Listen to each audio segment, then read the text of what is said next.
Sitter is given the outside spot. That is, so the P4 position of Aaron Heikel is currently vacated there on the grid. Is he at the end of pit lane? I didn't see him in the pit lane shot there, so that means he's not going to be coming out. He drove so well yesterday, so there's obviously been an issue with that car overnight, so not 100% sure what that is, but yeah.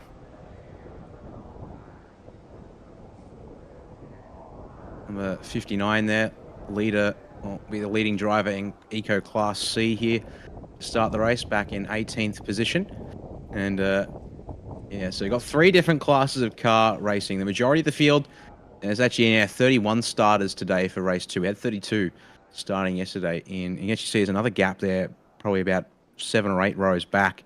So it'll be around P15, or probably P16, P18 or so. So actually just count it. 1, 2, 3, 4, 5. Oh, didn't even count it fast enough. I think it was about 8 rows back.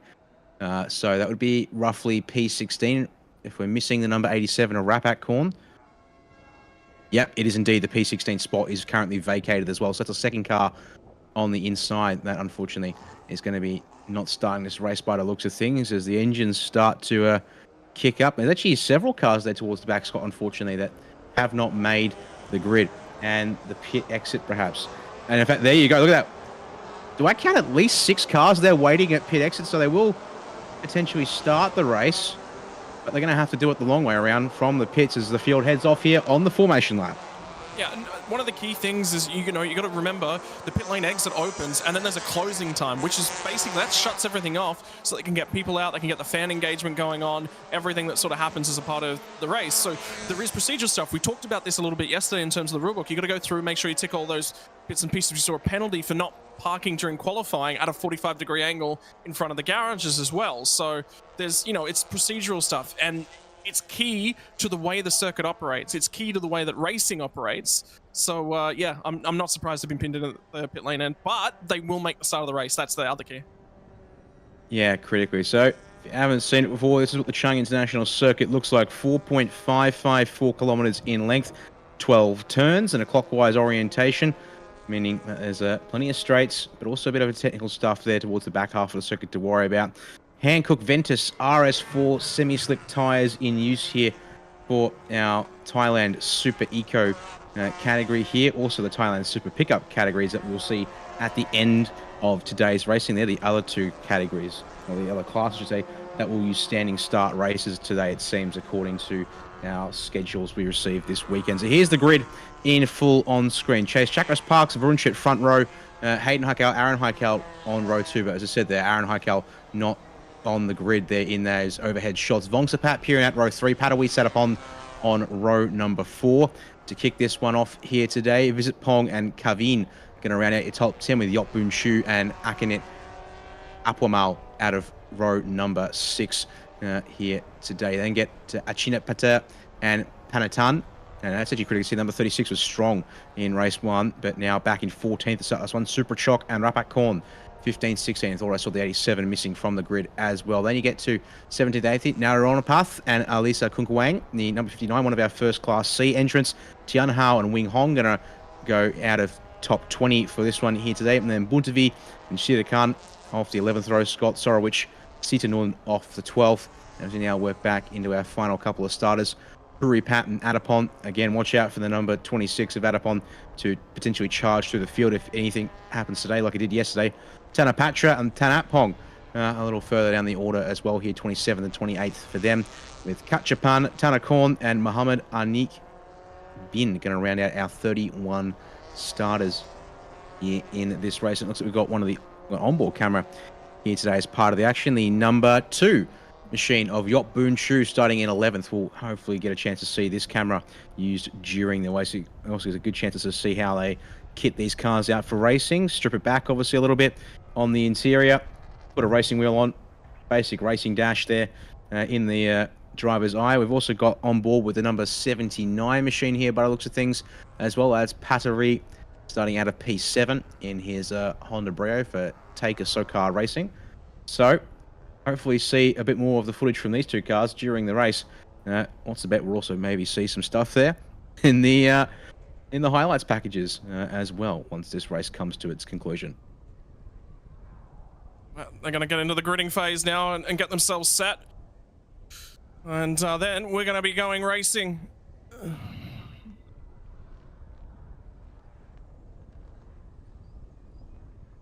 All right, 12 laps on the board. Gaps in the grid are going to have to be left. We'll hopefully see as many cars out there that can make the start here for today. So now just waiting for the green flag at the back of the grid, I believe. Still got the yellow there to the left, as it looks like just getting the last couple of cars in position towards the rear. Once the marshals there satisfied everyone's in position, hopefully we'll get that signal. As you can see, there's a hand up, but green flag about to wave here at the back of the field. So 5 lights will be coming on shortly. We do expect 1, 2, here they come. And the 5 lights go out. We go racing here for the opening race of the day in Thailand Super Series. And it's our Super Eco category aways. A car stalls at the back of the field. And the yellow flags go, but everyone dodges and we get away here on the run to turn 1. Yeah, now it's going to be try and find that vacant spot. Can you find your way into the traffic? Can you find your way into the queue? Who's got pace early? Who's saving some tyres? And remember, there was a little bit of a drop-off in that tyre pace. What's the temperatures like today? Remember, over in Thailand, it's just before 9 a.m. And there they go out of pit lane. 1, 2, 3, 4, 5, 6, 7. There was 7 of them trapped in the pit lane. Now they'll get the opportunity to get released. How much can they make? And the 61 car is that from the rear end of the field has been not able to get that car fired. Yep, Sorowich Somal in that number 61 was the car that stalled off the start as the field and front goes through turn 3 for the first time. We had contact in the mid-pack there, seeing one of our cars basically come to a dead stop, but looks to have got that one straightened back out in due order as our leaders here. It's going to chase Varanch has jumped to the front. Hayden Hudkel up to second. They've immediately dispatched the 41 of Chase Chakras Parks off the lead as these cars make their run. Here we go, on board with the 79 of Padawi. Started in 6th place.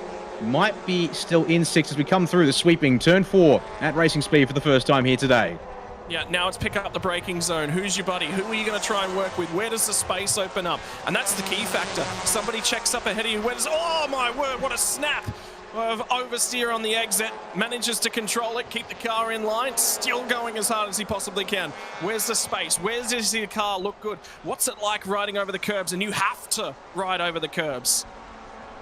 Well, these nice big flat curbs here at the Chang International Circuit, so you can afford to use it. As there you go, up into turn 9 for the first time.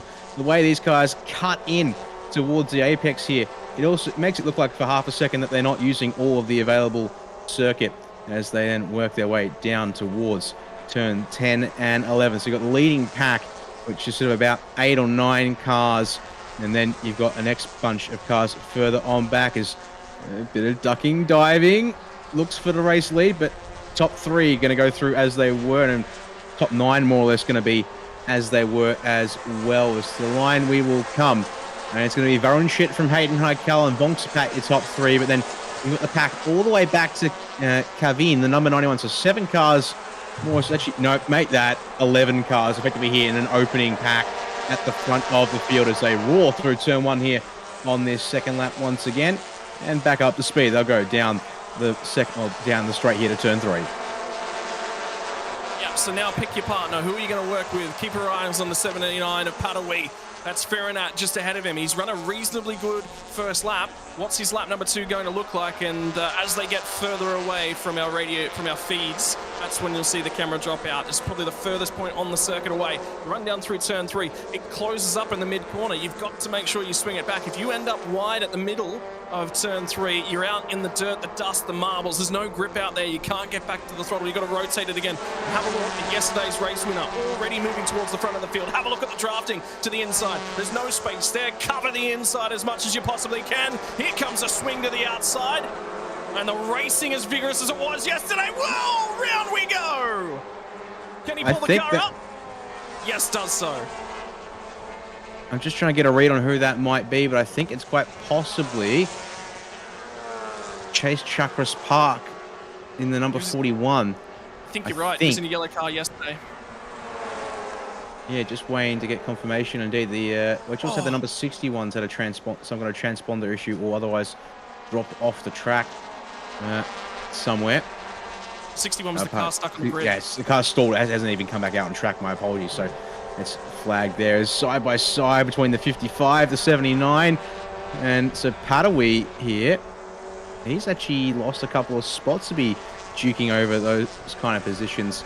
The 55 is Tanapatra, as they therefore cut through the field, back on board the 79 of Padawi. Meanwhile, up in P5, he's still there for now. It's down into turn 12. Actually, I'm sorry, he's currently in P6, watching 5 cars ahead. There's a big dive up the inside. Going to be happening in front of him here between I believe that's Tanapatra and Satapon now. But again, the cutback, getting a better run through that final turn is going to make life so much easier. And it's happening quite a lot here in this category, and most categories too, Scott.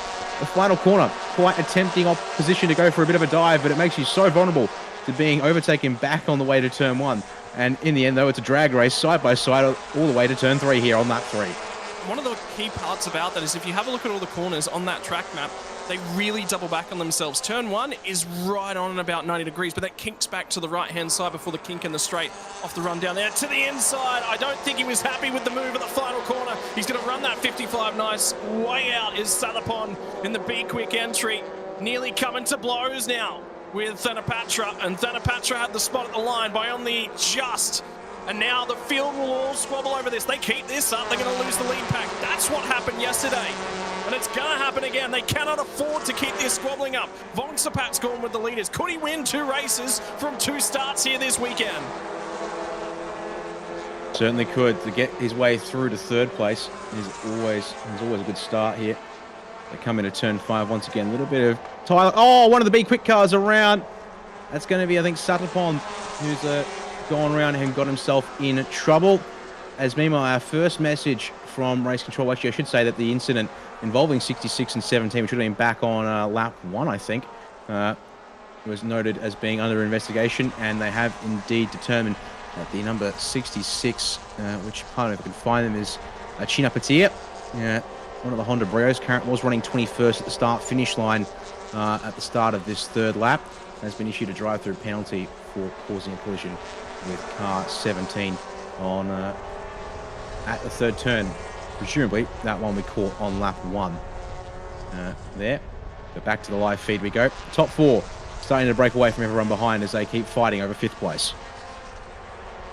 Yeah, and now it's about settling yourself down. Varenchit ran a very, very strong race yesterday, but here comes Vongsapat again. You mentioned it, qualifying was okay, wasn't perfect. Now he's at the front end of things. Hayden Haikal slotted himself back into P3. Look at the squabbling deep who are in the pack. That'll be Adapon, I think it might be Penatan. It's either Penatan, I'm actually be Ferranat in the 45 entry deeper in the pack. That'll be for 8th position between those two, all the way to the right-hand side of the road. Here comes the 55 entry. Thanapatra now gets the drive on Hayden Haikal. Haikal might actually have a little bit of a draft in the second part of this straightaway, but the 33 won yesterday, got 2 wing mirrors back on today because they were definitely missing at race end yesterday with some door banging that was on right on the limit of the tyre. You saw the tyre protesting, some smoke at the front end of the 33 machine, and now it looks like it is going to be a front 4 breakaway.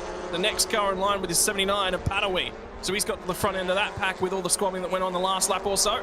Be interesting to see whether or not the 35 machine does just opt to run with these guys and not fight and squabble too much, because if they can do so, they can do that for probably about another lap, they will break the pack behind them.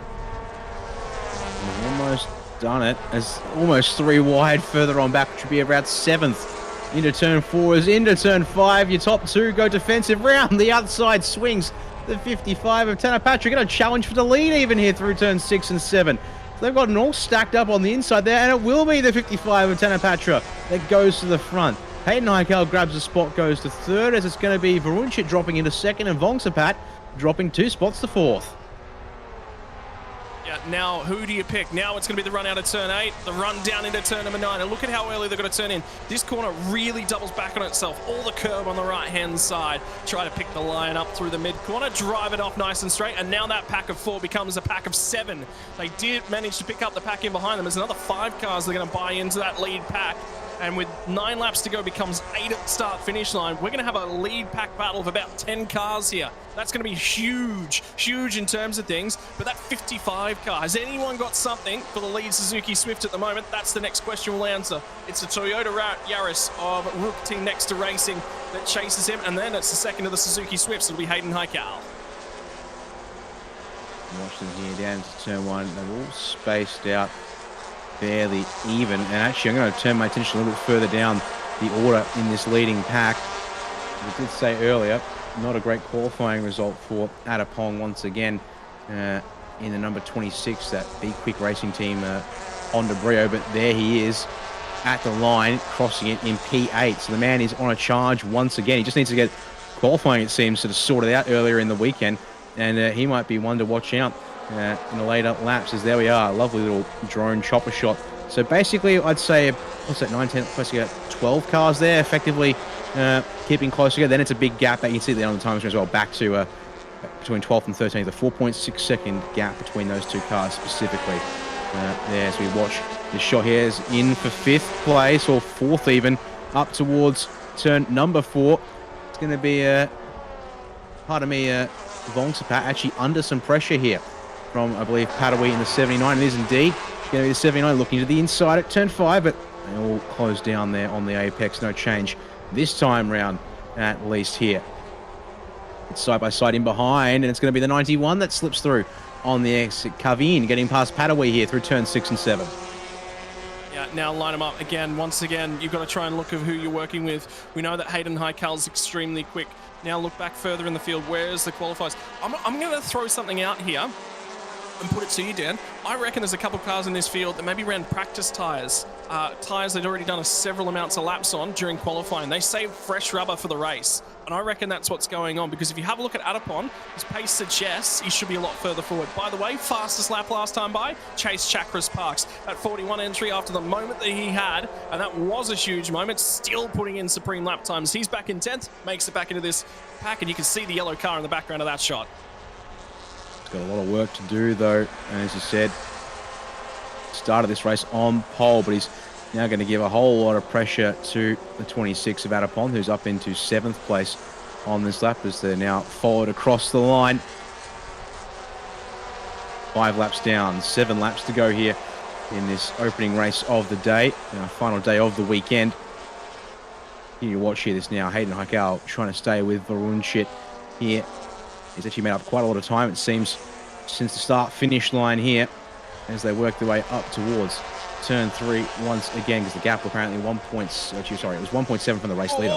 He's either blocked up and in the back. Oh, Varunchit is going to lose the 8 on, and there we go. The witness marks on the bumper of the 35, and that's going to slow down that pack there a little bit some more. Haikal through to P2 for now. Varunchit going to be under all kinds of pressure. Vongsapat and Kavin, the next 2 cars in line, looking to have a piece of the pie. And there you go. It's going to be 2 wide, 2 by 2 even, on our way up towards turn 4. Here comes that 33 again, Dan, too. Vongsapat really getting after it as well. He's going to have another lunge down to the inside. Has to cover off the 79 machine in behind. And the replay, yeah, locked. That front right tyre locked up for Hayden Haikal into the back of the 89 car. Did Varunchit perhaps break a fraction early? I reckon he's broken a fraction early, and Heikal's broken a fraction late. I think it's both of them that have contributed to that one. But yeah, it'll always be on the trailing car, won't it? Well, they've swapped places back since we checked in on that replay there. But look at this angry pack of cars now right in behind them. This is the race for second, and it's allowing the leader, this time it's Tanapatra. Now I see to get away with this. Oh, Varunchit's gone super wide there through turn 9. Was there contact? I'm not sure if I caught that one well enough, but if it was, that's not done Hayden Haikal any favours. Try and work their way down towards turn 12 once again. Now you've got drivers like Vongsapat and Kavin side by side. In fact, the 79 of Padawi now actually getting into this one here, trying to go around the outside of Varunchit for 3rd place. And then look at this 3 wide as they run off the exit. It is indeed Adapon in the 26 for B-Quik Racing. Has now made his way up to 5th place there at the start-finish line here, halfway through the race here as we start lap number 7. Yeah, and now Adapon, and see the guys up on the pit fence, they're just saying, go for it, go for it. There's 6 laps left to go. We're halfway through this race. Here comes the 79, looking for a podium position. Padawi gets a great run. Varunchit starting to lose out a little bit. Now he's going to have to cover to the inside. 3 wide. Here comes the 26 machine of Adapon. Got covered off. Switches from the right-hand side of the road. Back to the left. Gets blocked at both spaces. Now the 91 machine. Kevin Vitainagorn is in the background and having a go. 26 bolting it down to the inside. They're all squabbling over it, and as happened yesterday, the 55 disappears into the sunset. but I don't think you can take your eyes off this. This has got 10 plus cars in it. This might be 12 or 13. Trying to make sense. Realistically, it's everyone back to 11th place of Piranat in the number 45. Oh, four if wide. not more. Look, yeah, well, 2 by 2 at least. Yeah, threatening 4 wide there for a moment as they try and sort themselves out of here. Look at it, 2, 3, 4, and then 5, 6, 7, 8, 9, 10, 11. All here lined up in a row as Haikal trying to defend now from the 89. Everyone should indeed Adapon. Already made up a spot on Padawi on this lap, and now to the inside of Varunchit through 6. Can't get there though. But can he cross over perhaps for turn 8? No, he got held up a little bit, and it might even put him vulnerable to Padawi here at turn 8 as they all sort of sit roughly on the racing line for now. A little bit of moving around there in the middle of the pack with one of our Suzuki Swifts as then Varunchit goes wide. That's going to open the door to Adapon to make the spot here at turn 9. Side by side between the two of them. 45, 91. Fighting here further on back. That's, pardon me, Kieran Nat fighting with Kaveen. As there we go. 3 wide on the exit of turn number 10 into 11. As they try and sort this one out here for 3rd place. And it will be Adapon through there with that one.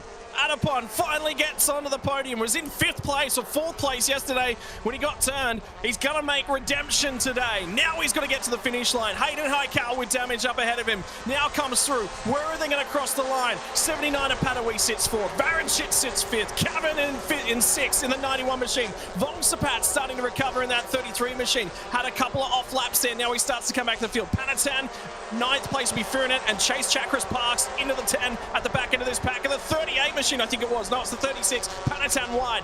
Ran very, very well for the first half of the race yesterday, then fell off. So I wonder if there's a tyres degradation starting to kick in for a number of these cars. They're scrobbling like you would not believe. Last time by a race leader, 210, 359. The rest of this pack in the 12s and 11s. This just seems like fighting to the ends of the world as Padawi up the inside of Adapon at turn 3. Going to get that spot away and possibly a run on Hayden Haikal there for 2nd place. The 35 will come over and try and cover the 79, but I don't think he's been able to do it. 79, I think, is alongside here, 2 by 2 for 2nd place as we make our way up towards turn 4. Adapon wants a way on through. He got turned yesterday in an instant up at this part of the track. Oh, no. Fighting through a spot almost 3 wide. They have to back out here, but here comes Padawi for 2nd. He has to go the long way around here through turns 4 and 5 there to make it work. And he won't get it, which means Adapon diving up the inside under brakes. This is what turned him yesterday at this very corner. He will get through, though, and get back to 3rd place. And you've got the 89 there of Arunchit trying to get past Padawi. Doesn't work out. They're almost 3 wide through 7. Yeah, and he was starting to get blocked too, the 26 car. He was getting blocked multiple times. Now have a look at the... 4 wide contact! 4 wide contact! That's going to take 3 cars out of the running. Huge amounts of contact. Make it 4! Make it 4! It can only go that many wide for so long, and now the drama's kicked off. So much contact in this race. Have a look at Adapon, though. He's got through. He's still running. It was the guys at the front end of town. Hayden Haikal, though, has blocked, I think, Adapon one too many times. And look at the crab walk in the 89 machine. Varanchit's not going to be able to get out of there. There's no way they knew they were 4 wide. There's no way any of them had any clue they were 4 wide. Oh, you can even start technically from the inside of the circuit there, rather than the outside. And then, bang, the number 7 clips the 89, push the 33, and then as the 91 comes across, they all squeeze into the same spot. And then you've got Innocent Victim there as well, amongst all of that one there as well from further on in the pack. But yeah, Varunchit, Piranat, and Visapong, the 3 cars most affected by that one there. You can see that all then scramble to try and find a bit of space on the track as turn 8 come over and did. Oh, yeah. The 89 of Varunchit. And I think that's Chase Chakras Parks in the background as well. Yeah, a little slow there. Meanwhile, back up towards 2nd place, because don't forget the leader is happily checked out. It's actually Padawi who's gotten to the front of the group. Haikal trying to get back past here, but you then got still Adapon trying to find something work here as Varunchit will be able to carefully manage this car back into the pit lane despite his damage. Was it the 79 that was on the inside of that incident too?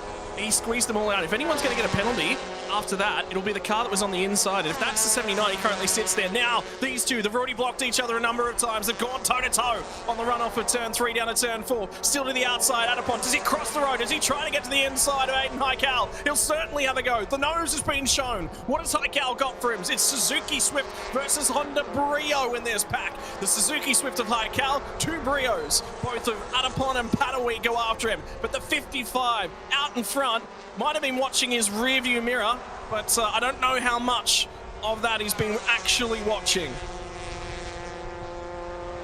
Meanwhile, at the front of the field, Tanapatra gap nearly 10 seconds as a result of all this chaos that's been happening behind.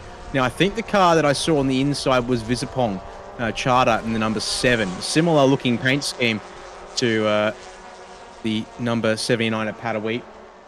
Being told, yeah, there's some more information to keep an eye on. Indeed, that whole incident is under investigation. We've also got cars 7, 89, 91, and 68, all being given black and white flags for exceeding track limits. You've also got the 26 of Adapon, who earlier in this race got given a black and white flag for track limits and an excess of track limits as well. So we're going to have to watch out. Adapon needs to keep it within the track limits here, as there's been something else that's happened down here. So this was actually, is it late on this lap? I'm going to presume it. So we've got Padawi and Hayden Highcal at turn 12. Come to the final turn. And then is it just going to be... I think it might have been showing the car that was off in the background, because that car's parked just outside the track boundaries. By the way, there's 3 laps left to run. And don't forget, Hayden Highcal has a 5-second penalty for that contact with Varenchit earlier as well. So keep that in mind. He's actually not fighting these guys. He's costing them all time. If he wants to get down the road and hang on to positions, I don't think they've told him. I just don't think they've told him. But the other side of the coin is, if we've seen anything from Highcal, he's supremely aggressive.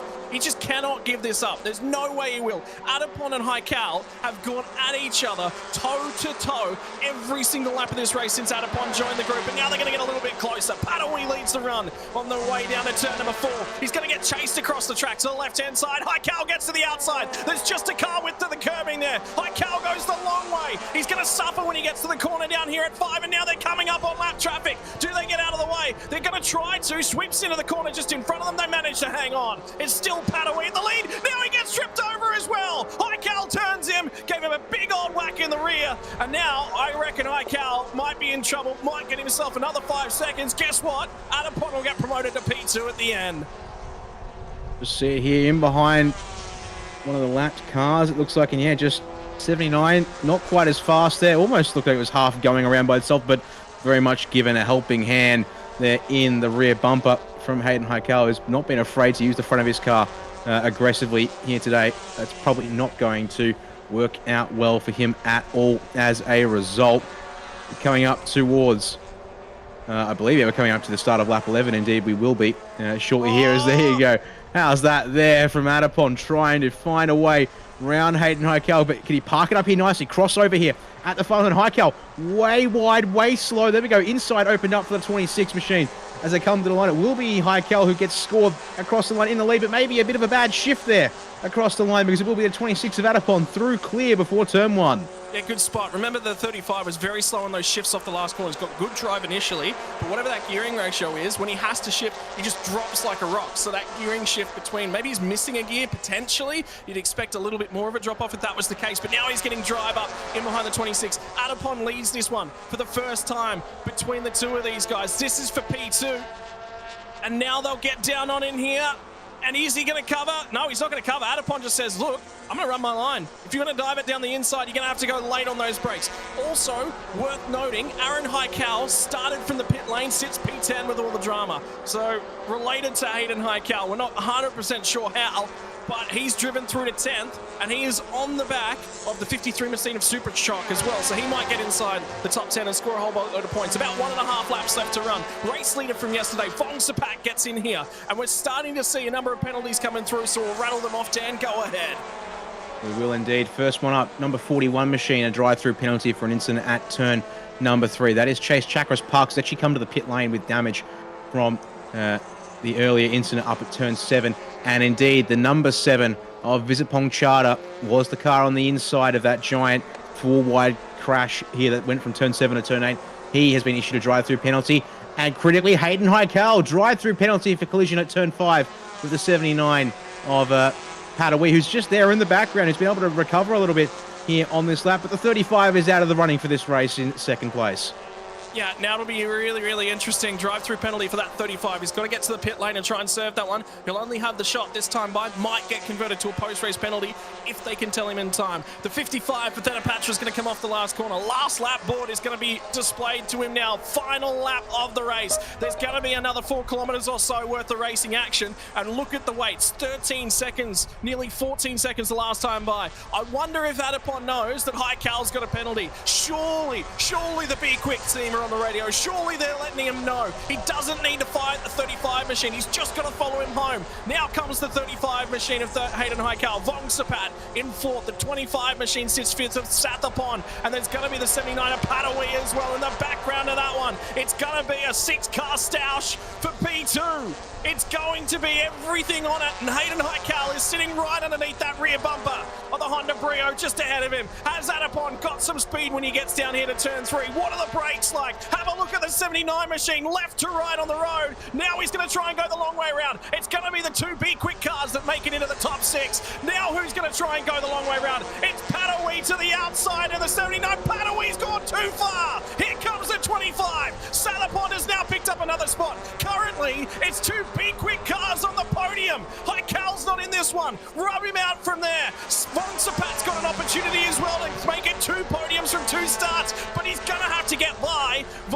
It's going to be Sathapon he's going to make the way by. Sathapon's driven through this field after earlier dramas, being backwards, has got back to this lead pack, so his pace is supreme. But can Adipon, after a strong drive yesterday, ended in disaster, take P2? Who's got it? To the inside, the 33 machine. Vongsapat gets underneath there. Not quite an opening. Now he's going to have to go and fight it off with the 79 machine of Padawi. And here comes Adipon. This will be a popular podium. Don't you worry about that. Sathapon is in there. He's got space now. He looks comfortable. Look for the dive as they get down here to turn number 8. Then it'll be the flick back into turn 9. Who's going to be late on the brakes? Who's going to double it back? Where's the room going to open up? And what does Haikale do at the last corner?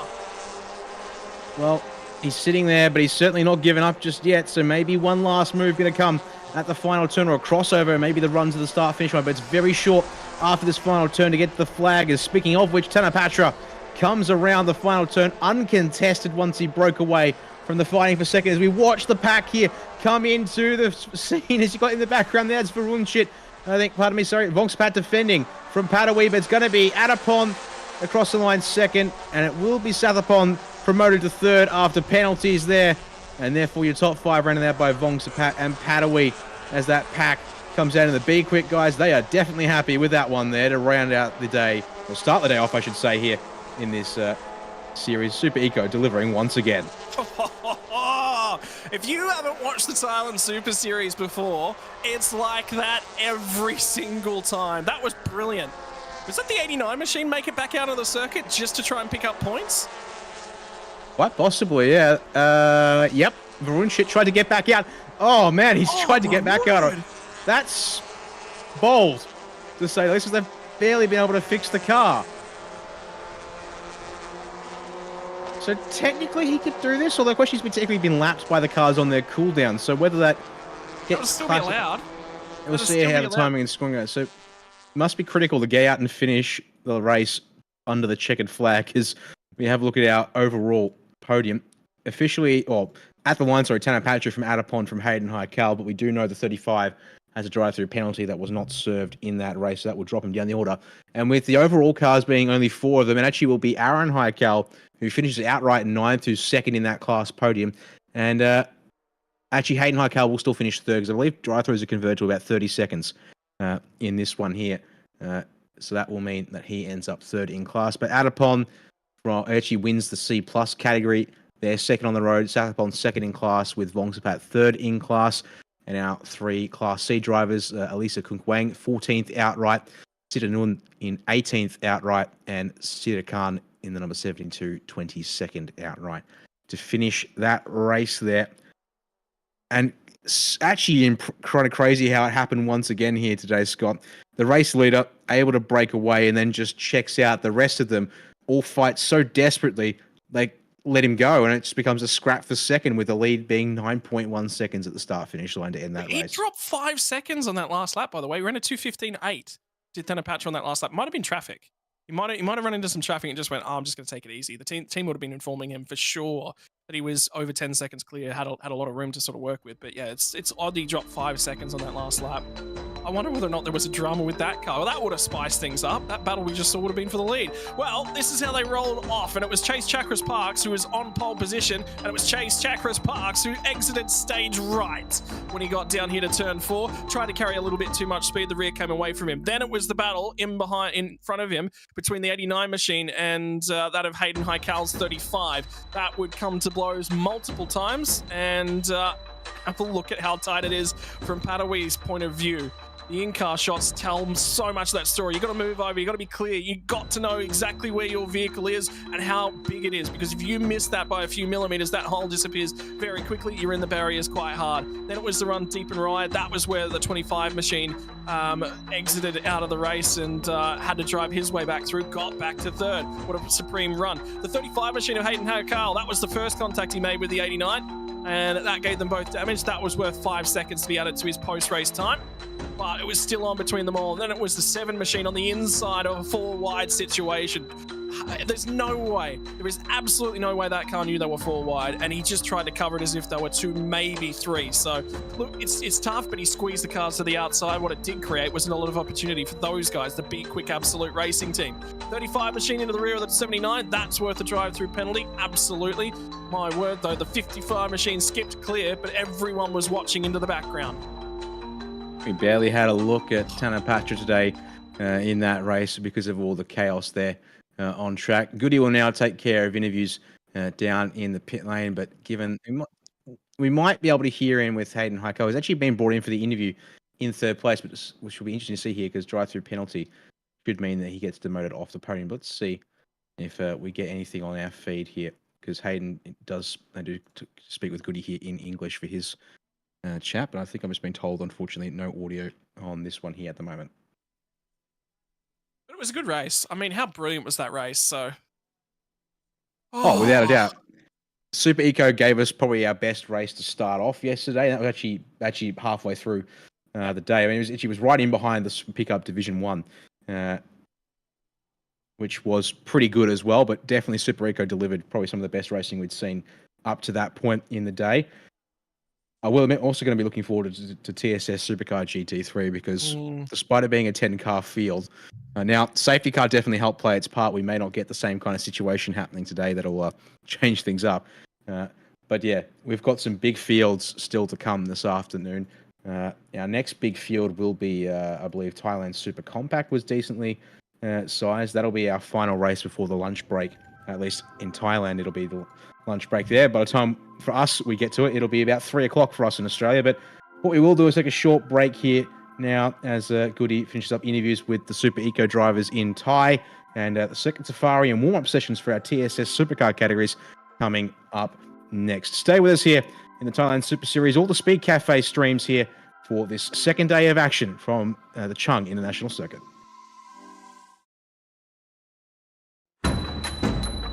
ท่านอาจจะใช้เวลาสุดสัปดาห์นั้นกับครอบครัวโดยการพาครอบครัวมาเที่ยวบุรีรัมย์ซึ่งเป็นเมืองที่สวยงาม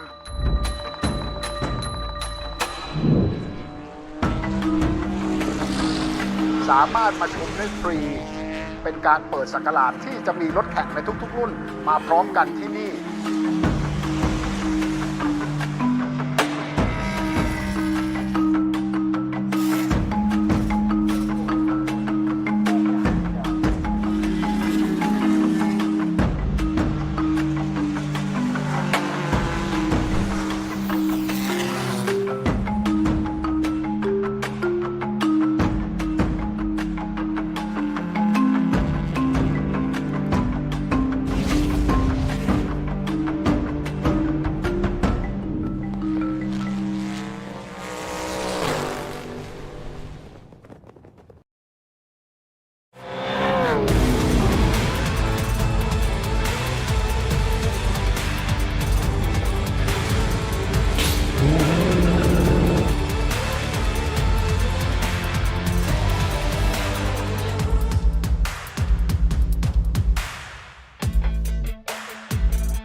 Hello and welcome back, ladies and gents. And once again, we are taking a look at the warm-up session combined with a little bit of looking after everyone.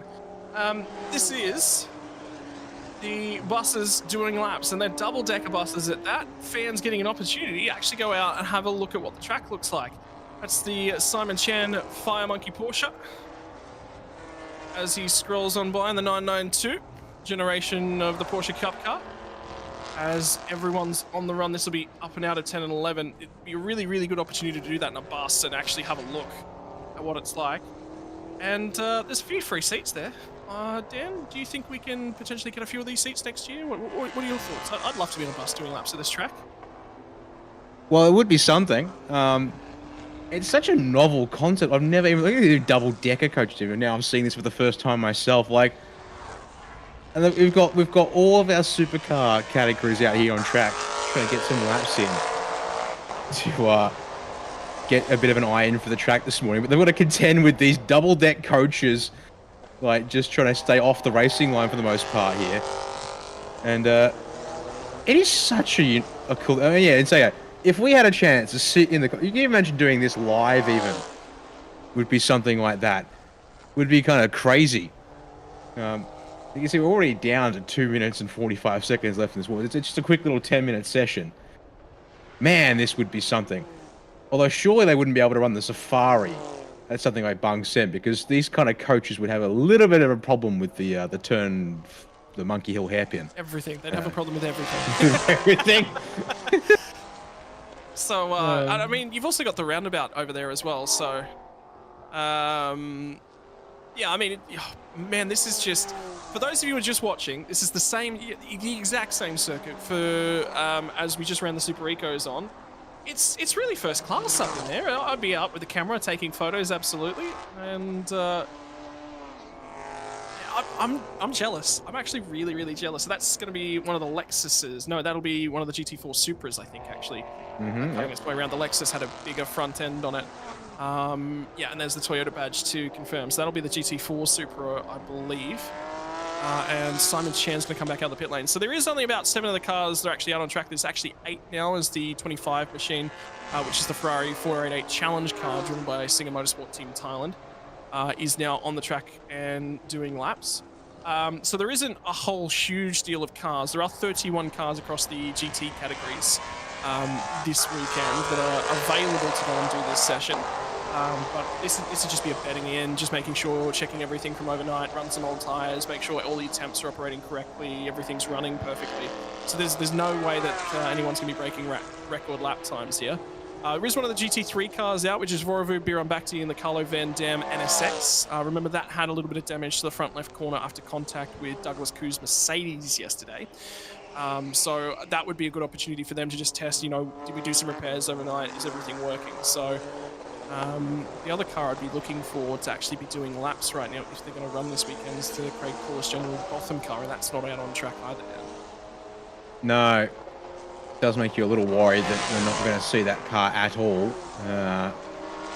after, yeah, not doing one lap yesterday, and unfortunately Craig Corson having to bring it back into the pits pretty promptly,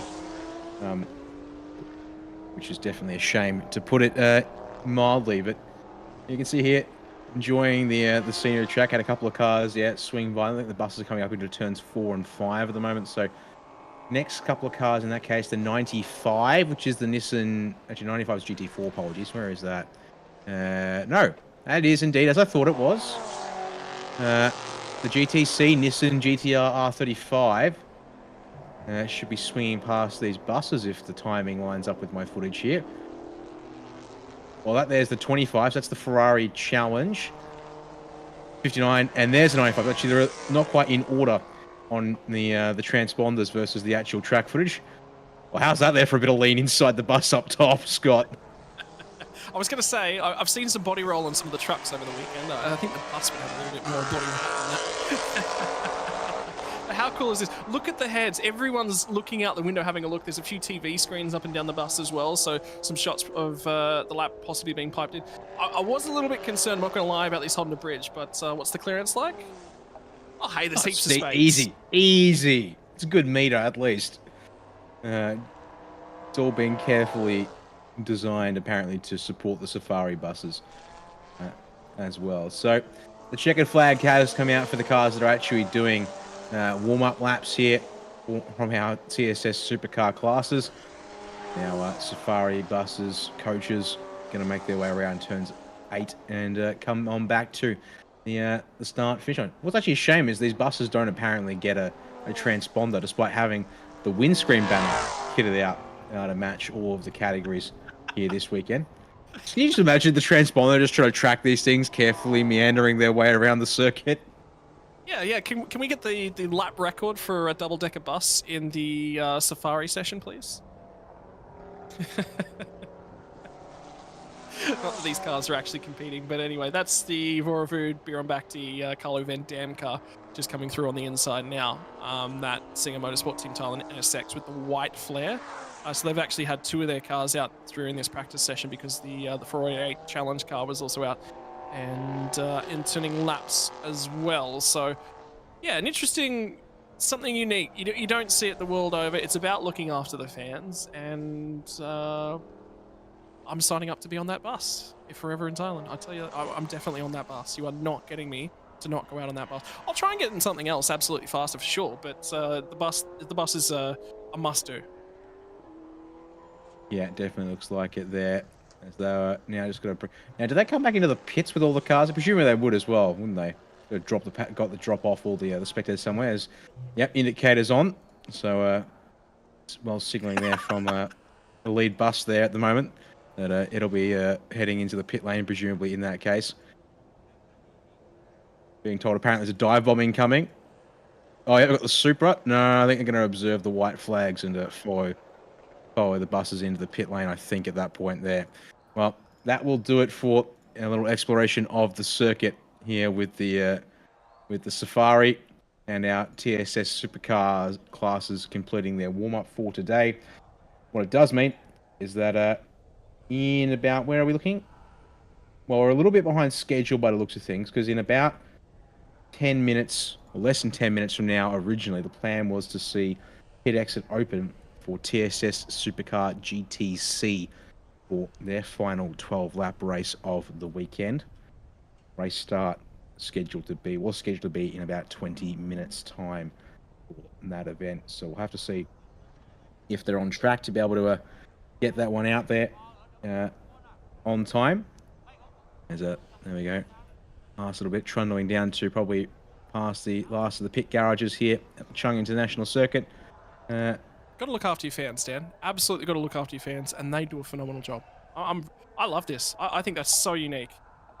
And then they've obviously got a pretty unique way of getting the, you've got to have a wider alleyway to get a bus off the circuit. So all this stuff would be designed for race cars, and there's the access way to get the buses in and out of the circuit. There'd probably be some machinery that uses that to look after the track and its surrounds as well. So they'd be using that access way, would be my recommendation. But they got an access to the pit lane, they got access to the circuit, and they got access to seeing some of the cars. That is a unique experience. You cannot get close to those cars. You're on track, physically Hi, I'm on Damien track. Hamilton, driver of the 88 car. Oh, let's listen to this one here. So TRE racing in the GTC category for TSS this year.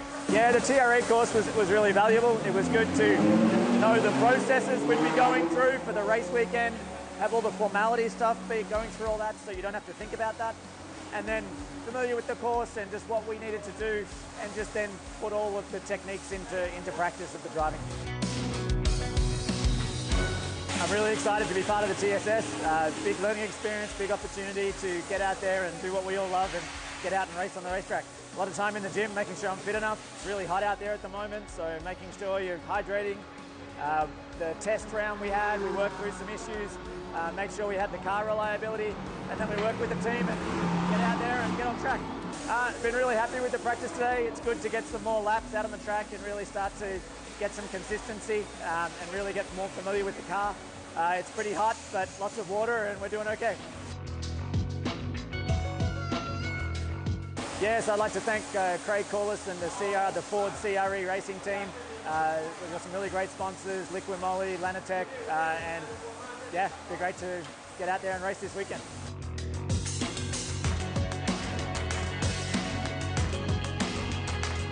ศิระเมธทั้งสุธีและนนท์บุญครับทีม RR Motorsport Tech Pro Racing ครับแข่งขันในรุ่น Thailand Super Series GTC นะครับแล้วก็ที่ผมขยับรุ่นขึ้นมาจาก Thailand Super Compact มาขับ GTC นะครับ I tell you what, at least you guys are actually having a look out there and in YouTube land and enjoying everything. Questions about how much camber the buses run. Are they track spec? Where's the roll bars? Where's the safety cages on the bus?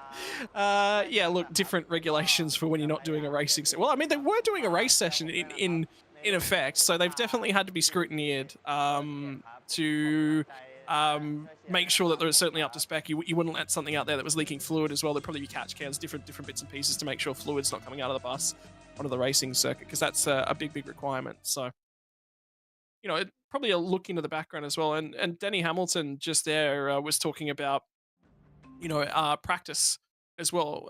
He talked a little bit about it yesterday during his interview, and said there was a fair bit of work that they had to do, and, you know, getting himself fit was one of the biggest things. It's the conditions in Thailand are just, they're immense. It's such pressure onto you as a driver from just the heat and the humidity. It's so much. Yeah, indeed. Well, see here, the number 12, your race winner in TSS Supercar GT3 being wheeled back into the garage, and preparations about to begin to open up the pit exit for TSS Supercar GTC. Speaking of which, we just heard two of the drivers in that category having a chat, some of the pre-race material here this week. And also good to hear Damien Hamilton, and there is at number 88, Flawless Race Engineering prepared and Lanatech sponsored Liquid Moly Racing Ford Mustang Trans Am spec machine here. And you can hear some of the stuff there about going through the mandatory training courses and preparation before this weekend, coming over here to Thailand that they had to do, and some of that stuff. But then also then getting settled in here with the CRE team and getting ready to go racing and hopefully put that 88 Mustang in a good spot. Looks like he's going to be starting out a second place according to time, which is now updated to show us our GTC competitors in this one. That number 59 Toyota Supra GT4. See that out later today for the actual GT4 racing. Scots are not out just for now, but out there, Jalen Robotham, I think, on our left, with possibly Craig Corliss next to him on his right. And he'll be hoping to finally turn some laps later in the day for TSS Supercar GTM, and then Thailand Super Pickup D1. Unfortunately, as we said earlier, did not see Jalen out in either of those categories. Craig did get their Mark Mustang out on track for GTM for a lap or two. Unfortunately, had to bring it back to the pits before that race could go any further. So we've got ourselves a 6-car grid according to timing for this TSS Supercar GTC race. 12-lap sprint once again. And again, it's some of the more interesting collection of cars coming up for the weekend here, because we've got ourselves two Toyota Supras in slightly different configurations. We've got that TA2 Trans Am Ford Mustang that we just saw there not too long ago. You've got the Nissan GTR R35 spec in some kind of race car trim. A Lamborghini Gallardo Super Trofeo edition car that hasn't seen racing in the Western world for quite some time, I'd have to say, but still has a home here, as well as the Ford RR Daytona GT Coupe, which is quite the unique bit of kit car racing machinery. Yeah, it was actually just out on track, that car too, as a part of that warm-up session. So they've just heat cycled that car, make sure everything's right and ready to go. And, you know, one of the interesting facts is we're looking in the background at the 27 car. That was the GT3 garage for Absolute B-Quik. You saw the 37 car, the 25 and the 27 in that shot, and the other one of those cars would have been just in behind as well. So a good look up and down the pit lane, and, you know, again, support being shown. And now it's going to be rolling out of the lane for Denny Hamilton, so we'll have pit exit open here in a sec. Indeed, looks, there we go. Pit exit has been called as open, so we are on schedule. Yep, they've opened the pit lane right on schedule as they intended to. So good to see we're able to get that one sorted out. So it's about 15 minutes away from taking the green flag here for TSS Supercar GTC. Oh, that car in the back, and that's the number 11 at Ford RR GT Daytona Coupe up on the jacks there. So I need to get that car ready to go within the next 4 minutes before the pit exit closes if they want to take their spot on the grid. Now, B-Quik Thailand Super Series Toyota Camry safety car ready and waiting to go should it be needed once again here, Scott, in this race. I've actually just messaged Jalen Robotham and got an update on him for the weekend. Unfortunately, there's problems with both of his cars, so there'll be no racing action for Jalen Robotham at all this weekend. Has said both his Super Pickup and the Mark car have both got problems, unfortunately, so that'll be the end of the weekend for Jalen Robotham. Not a lap turned in any of the races across the weekend. Did do some qualifying, so he certainly got some laps in qualifying in the Super Pickup because he was definitely a part of the grid there. But Craig Corliss was the only driver out of that car that did laps in qualifying with the Mark car for the GTM class. Robotham, that car sort of didn't get back for Robotham to have a go in qualifying 2 yesterday. So, well, it's definitely unfortunate to hear that one there. Well, at least you've got a bit of a line in to some information there about what's happening up and down the grid. Yeah, looks like the 88 is our first car out, as our other drivers just getting ready to go here. Obviously, do need to make sure they get out there soon, because we're actually already 2 minutes into the pit exit being open. They only have 5 minutes to get out here, so it feels like almost they need to sort of like keep going, because you need to get that car fired up, strapped in, and get rolling, and make sure you're out there in time to be allowed onto your starting position on the grid. That one there, you got the two Gazoo Racing Thailand team members there, as well as you can see there in the background. So we've got marshals and more driver team members from CRE Lanatech, Likumole Racing there as well. Lanatech guys, or CRE guys, whatever you want to really call it, I guess, because you've got Paulus Race Engineering is, I guess, the team name, but then you've got Lanatech and Likumole Racing as two major sponsors for that outfit there. They often do have a very strong entourage out on track with every one of their categories. It's curious to see who's on the grid today out there around the 88 Trans Am Mustang first up. There we go. Number 37, Toyota Supra in this Supercar GTC category. Manat Kulapalanot getting behind the wheel now. And how's that there also for the wheel set up there? Don't have a quick release per se. They just have something to unlock the wheel column, and it flicks the wheel up so you can get in underneath it there. yeah, so, you know, driver access getting into the cars is obviously quite important. We did see that during pit stops, I think, for some of the GTC cars, GTM cars yesterday. Something similar. So either way, I think they're actually coming right up on the pit lane exit closing here, and they're still not out of the lane. I saw the 88 car go around. I saw the 95, the 50, the 11, and the 38. I reckon they're quite close to missing the window there, which is really interesting. By the way, Manuel Rafael Caceres' Nissan GT-R R35 did quite well in qualifying for this session. We'll start off a third position. Really impressed by Damien Hamilton's speed across the weekend. Remember, you know, first time getting into the series, first time getting into racing. So in this capacity is very important for him. You know, if that's a starting point, that's a great jump on point. And now we can only press forward.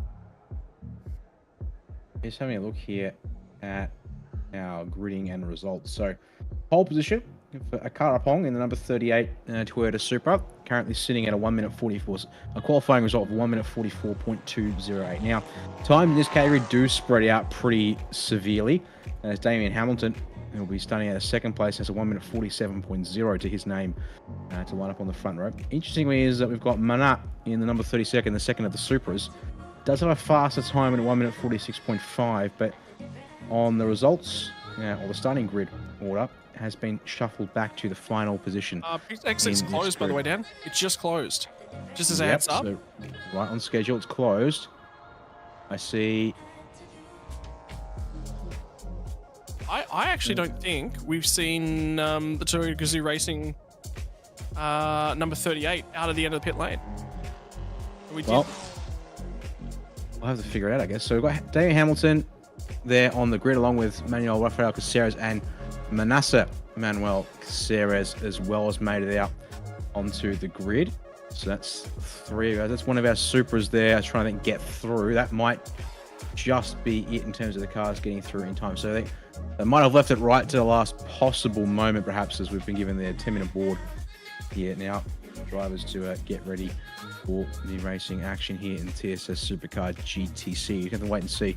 I saw one Supra, and it looks like they're the pole position. The pole sitting Supra has made it to the grid and out and around on tracks. Yeah, there they are. The 38 is getting set and ready.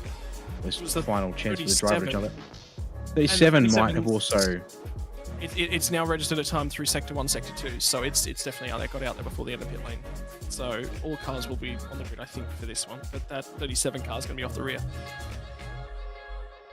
So pushing it close a little bit, it seemed, but nevertheless, they've all made it out there as well. Well, Goody's now down at the track. If he talks to Akrapong, pole sitter, that will be an interview in Thai. There's a possibility.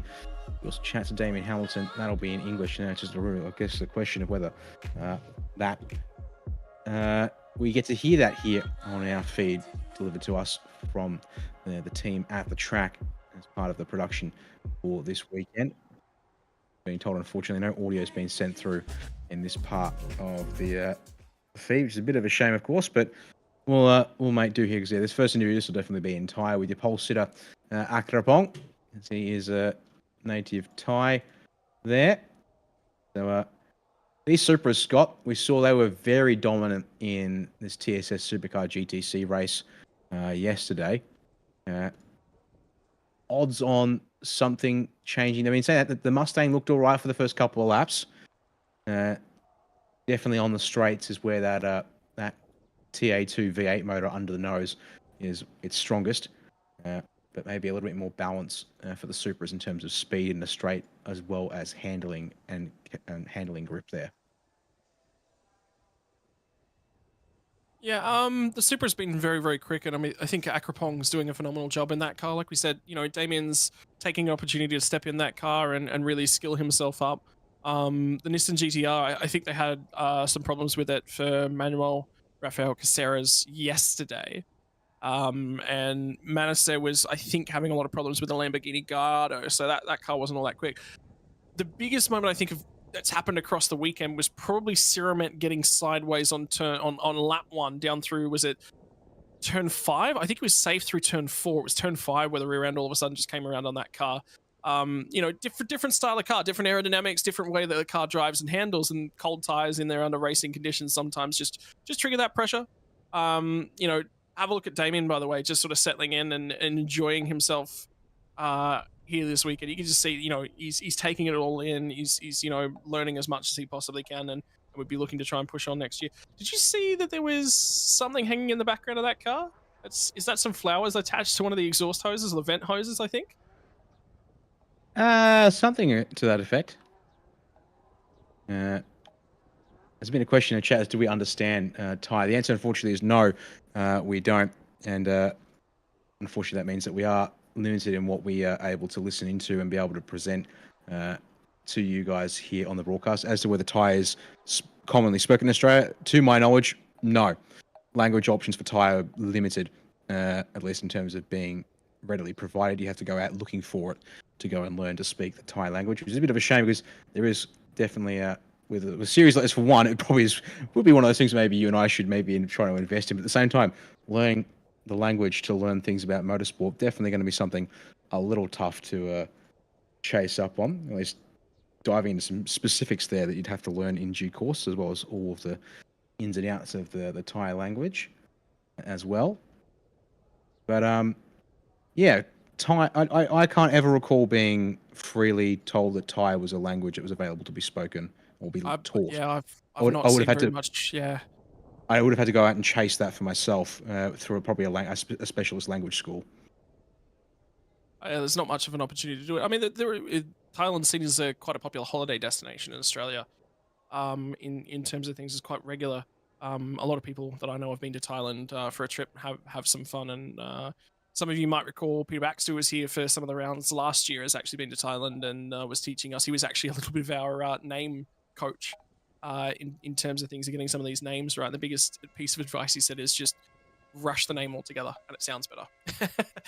That was an amazing piece of advice, actually, because it absolutely worked. I was really, really surprised with you overthink sometimes when you're reading names, and How good's the conditions over in Thailand? It's probably worthwhile having a look at what the weather forecast was like because yesterday, by the way, ladies and gentlemen, we're seeing a forecast. When I first checked it yesterday, we were looking for about 55% chance of rain about 3 o'clock Thai time today, which would be in about 5 hours or so. It'd be currently it's 10 a.m., just before 10 a.m. in Thailand. So, yeah, our strongest chance of rain, possibly right around when TSS Supercar GT3 kicks off at about 30% chance of rain. And similarly around, 3, 4 o'clock in the afternoon local time, which would be in between or towards the end of TSS Supercar GTM GT4, bleeding into Thailand Supercar or Super Pickup Division 1.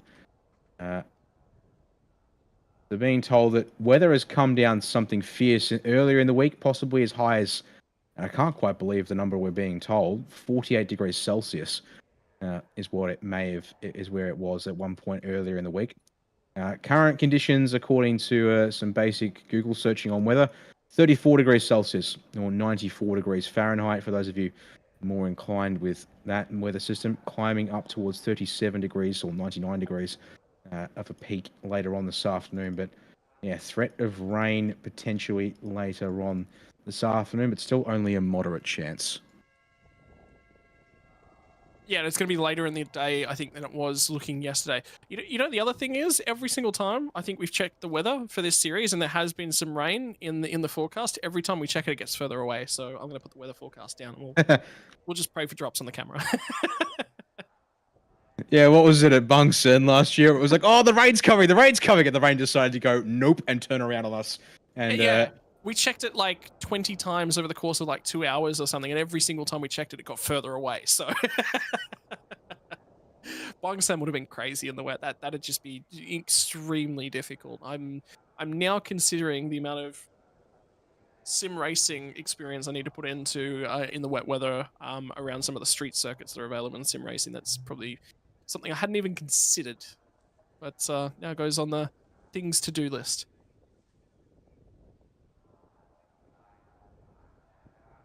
Yeah, well, sirens have been blared, so I like the 1 or the 2 minute warning. Probably that 2 minute warning's about 9:58 local time AM. I don't know if AM local time at the track this morning. So yeah, should be scheduled to pull away from the grid in just under 2 minutes time. But yeah, we'll see here how things are going. Also, yeah, the last minute bit of air blowing into the cockpit. Apparently, the final update for the weather, since we've been provided it by our local producer, which is to say, giving us some splash screens and video rolls to cover things. Apparently, 3 a.m. they're expecting rain at Chang. So yeah. So we've done it again, Dan. We've done it again. Well, by checking, we've scared off the rain. Well, I'm not gonna say I possess any great powers of wind. As they go, start engine board sent out. I presume that's going to be our 1 minute board there. Indeed it is. So almost time for our drivers to roll away from the grid and start their formation lap. They will have a rolling start for this category. So they'll come back onto the start finish straight and be in the hands of a Karapong in that number 38 Toyota Supra on the left-hand side of your screen here.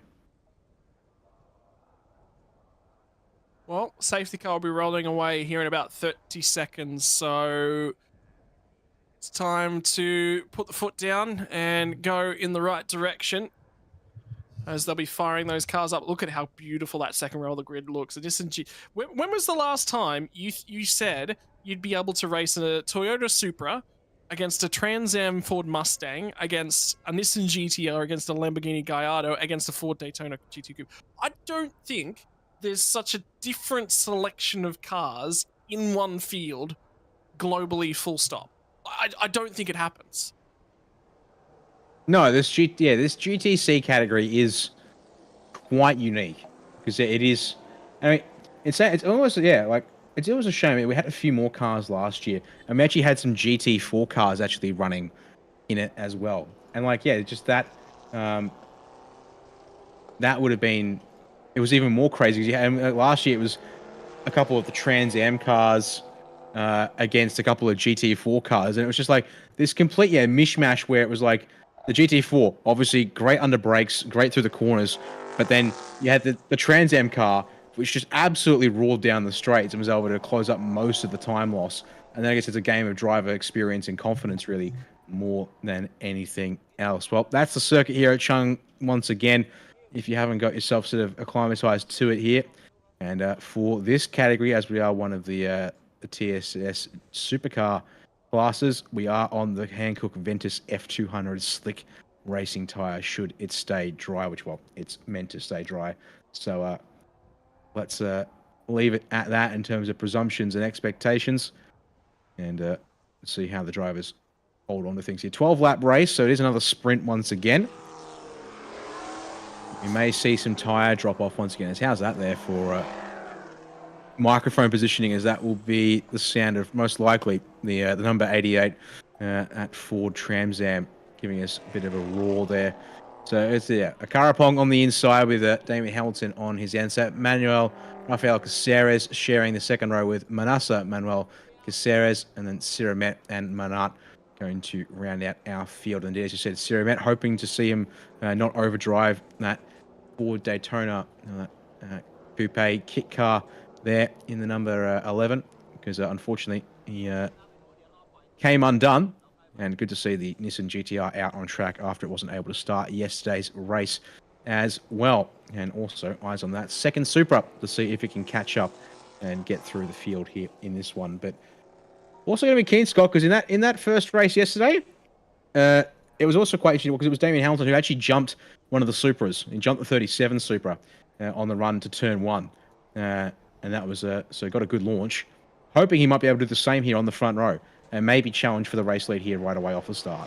Well, Siramet had a phenomenal, up until he lost the rear end of the car, obviously, but he drove really, really well. I enjoyed how well that car was going, and I think it's the second year back for Siramet as well, and he's improved just about every outing out on the track. You know, another opportunity to do so here. I'm interested to see how the Nissan GTR goes. I mean, the Gallardo, I'm just enjoying just watching these cars too.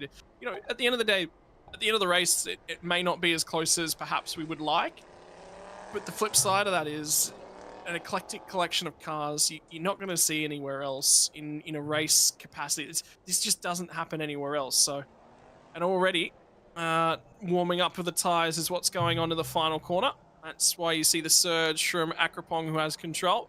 Keep your eyes on the Trans Am car to his outside. What's the drive going to be like for the Nissan GTR? How are they going to fare when they get down to turn number 1? And cracks into the power as early as he possibly can on the left-hand side of the road. Goes the Supra. Now what's the Trans Am car going to have for it? And here comes the Daytona Coupe. Already grabs the Gallardo. Already grabs the GTR. Nearly into the back of the Trans Am car. Looks for a long way around to turn number 1. Goes to the outside. Here comes the Daytona Coupe. This is where it's really, really supreme, is in a straight line. They got the nice jump there at the start, though, for Karapong on that inside as the speed traps come up here for the first time at pace. And it's 220, so as it's a comparison to speed traps, 222 for Karapong in the Supra, 233 for Damien Hamilton in that Trans Am Mustang, 215 for Manuel Rafael Caceres in the GTR, 180 for the Gallardo Super Trofeo in the background, and for the number 11 here, 224.3. And make their way through turns 4 and 5 here. Now, this is, again, the spot where at number 11, Siramet came unstuck. Can he make sure to take it a little more gently here on this opening lap and stay? There we go, gets through. So, tick that box off now. Hasn't overdriven it on this occasion. And now, build into this race here, because he might certainly be a chance for second place as they roar up to turn 8 here at racing speed for the first time. Damien Hamilton has the spot at the moment. In the meantime, Akrapong is trying to skip as clear as he possibly can. Manat from the rear of the field for the Toyota Gazoo Racing Team Thailand Super 8 AR in the 37 entry. He's already made 1 spot on the Gallardo. And now he's made a 2nd spot on the Nissan GTR. So his next opportunity is going to be to try and close down and catch onto the back end of these guys. And here comes the Daytona Coupe. What's it look like under brakes? Relatively even. Apex speed looks a little bit better for the Trans Am car. Wiggle there for Siramet's Daytona Coupe. Now the drive off down the front straightaway. Trans Am car's got the horses, but the body style I think certainly favours Siramet's Daytona Coupe. Now watch to see what the speeds are like once again on this next run through the speed trap here. And yeah, they're about 20 kilometers an hour faster than the Supra. Unfortunately for Karapong, a combination of both maybe some handling and maybe confidence in his own car. He's got a lot more cornering, braking speed than these two things. So it's going to be a duel for second that we're going to have to keep our eyes on here across the rest of this race by the looks of things here between Damien Hamilton and Siramet. As they roar past the cameras here, something fierce. I will admit, it's a sound I do particularly enjoy. It's a little wide for Hamilton through turn 4, but Siramet too far back to make anything of it here into turn 5. Although, still got 10.5 laps to try and find a way through here. So, we'll see if he can make something of it in the next little while here. Is up through 6, back to the right for turn 7 they'll come. Lean on the left-hand tyres through this corner here, and then a whole bunch of left-hand tyre work. Get turn 8 and 9 to bring it back towards the end of the lap once more. Look at the entry though that they have to take in down to turn number 9 here as well. Always that little bit narrow. You can't sweep in from the outside and cut it back because the corner comes so far around. You've got to be right near the apex from the entry of the corner. And now they'll try and wind it up. That Nissan GTR is actually managing to come through. So I reckon Manet's had an off somewhere on this lap because he's lost a spot again. That Nissan's starting to catch up to the rear bumper of these guys. It's going to create some good racing. As they all try to squabble for position. Yeah, the time's coming to that Nissan. It's actually not doing too bad. He's done a 46.3 this last time by for Manuel Rafael Caceres, and 47s for the two cars ahead. All right, so we might have ourselves a three-way scrap for which is definitely qualifying times did suggest that that GTR would have a bit of a shot in it there, as according to the speed trap markers, it doesn't have the straight line speed, but I'm going to say that's nonsense because it's just set the fastest first sector of the entire race so far. You don't do that when you're down on straight line speed, and the opening sector is straight away, 90-degree right, another straight. Well, it's got the handling. There's this mare getting underneath that front bonnet, though, which is going to be a problem for the Nissan. If that all of a sudden takes off, you know what we'll do quite nicely, though, is that's a nice extra cooling to the engine area, but it'll be creating a parachute on the front end of that car. Now down through the second sector. What's the times looking like? A little bit quicker now for Damien Hamilton and Siramet, and now Siramet's going to start to close in on the rear bumper of that Trans Am Mustang. Can he get a touch close? Looking for the hole to the inside. It's going to shut the door on that one. Really starting to get close. He's so close on the mid-corner and corner exit now. It's about time in the run, though. And can he outbrake him when they get down to turn number 3? He's going to have to try and find the line. It'll be the mid to exit corner. He might have to try and look for a switchback, will probably be his best opportunity. And that GTR is still going with the two for the battle for second place. And now we keep an eye in the background for what's happening in that. Because he's not gone with these guys as much as he necessarily would have liked. And we'll get an eye on the lap time when he comes by start finish line. 48.629 for 37 machine in the background of that shot. Is now 4 seconds behind these guys, but it's second to fourth covered by less than 2 seconds as it currently stands. 46.335 for Damien Hamilton, 46.630 and 46.219. So their lap times all very close together. Cheer once again, your race leader Karapong, who actually on that last lap was only a 10th faster than Damien Hamilton in second place, and barely 8/1000ths of a second slower, faster, sorry, than Manuel Rafael Caceres in fourth. So at the pace right off the bat here, it seems, in this number 38 Supra, but maybe now having to back it off to manage the tyres a little bit here. These Hankook F200 slick tyres definitely seem to have a bit of degradation in them. But then again, it is hot conditions out there, so also that plays a part. Of course, even for a 12-lap race. So at the same time, it could just be the case that gap's been made, time to settle in and just run your race to a number a little bit here and make sure that car is A-OK all the way to the checkered flag.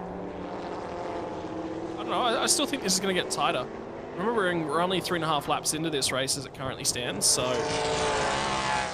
still a fair way to go for these tyres. I think the Trans Am car started to fall off after about lap 6, lap 7 yesterday was where it really started to to fall a long way off. But remember as well, that's Damien Hamilton getting used to the car under racing conditions. So a little bit of an adjustment for him as they come through the start-finish line this time by. All of them improving on their best laps. And I tell you what, the Daytona Coupe has just set the fastest lap of the race with a 45.574. Was actually faster than the 38 car up at the front end of town. So the Supra is able to bring its tyres in just a little bit quicker and then stabilize really, really nicely, whereas the others are pushing on quite aggressively to try and get the lap times out of those cars. There is 2 tenths covering the lap times from second to fourth. There's nothing in it. They're all exceptionally close together. Have a look here at Manassa Manuel Caceres, who unfortunately is a little way off the pace of everyone else here out on track. But getting a feel in for the car. And the track, it seems, just does a 1 minute 58.3. Building up pace as we check back in with this fight for second. If they can keep up this, they might be able to start inching their way back towards the race leader, but they're going to have to start finding some good time because they crossed the start-finish line at the start of this lap. They were 4.5 seconds behind, unless Damien Hamilton was 4.5 seconds behind, but how's this here? So sector 1 now, which is basically, yeah, start-finish line through turn 1, down most of the straight to turn 3, the hairpin. 25.507 for your number 38 in the lead of the race. For number 88 in second place, 24.917, so gained over half a second there in sector 1. 24.860 in sector 1 for Siramet right behind in that Daytona Coupe as it gets the wiggle on there in the final turn. So gap actually does extend with big gains in the final sector in particular, but a little bit of time back in sector 2 as well. That Supra, it's a new fast lap of the race, 45.429 for your current race leader as we start lap number 6. Yeah, so all of a sudden Akropong's gone, you know what, I'm going to put the hammer down a little bit and starts to just widen that margin just a little bit. The 37 car with Manat Kulapalot behind the wheel in both of those. So that's both of the Supras out on track run by Toyota Gazoo Racing Team Thailand as it currently stands.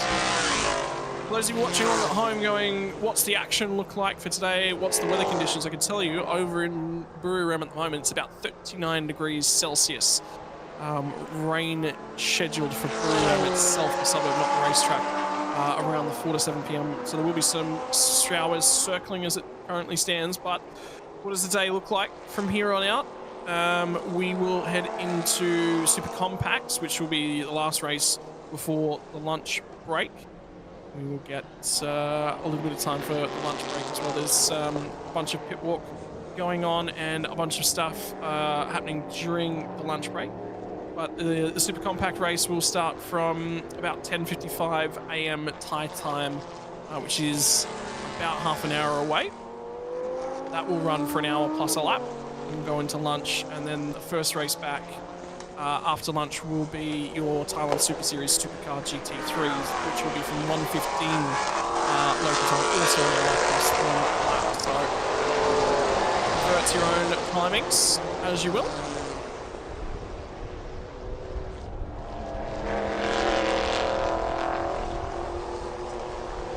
Following that, we'll also have the GTM GT4 category, which will run from 2:45 p.m. this afternoon Thai time again, and Super Pickup A and B class, known as the D1 mixed category, from 4:15 local time, will be followed to finish the weekend by Super Pickup D2, which is the C class cars, which again finish the day off. So that's what the rest of the day looks like from your Thailand Super Series coverage.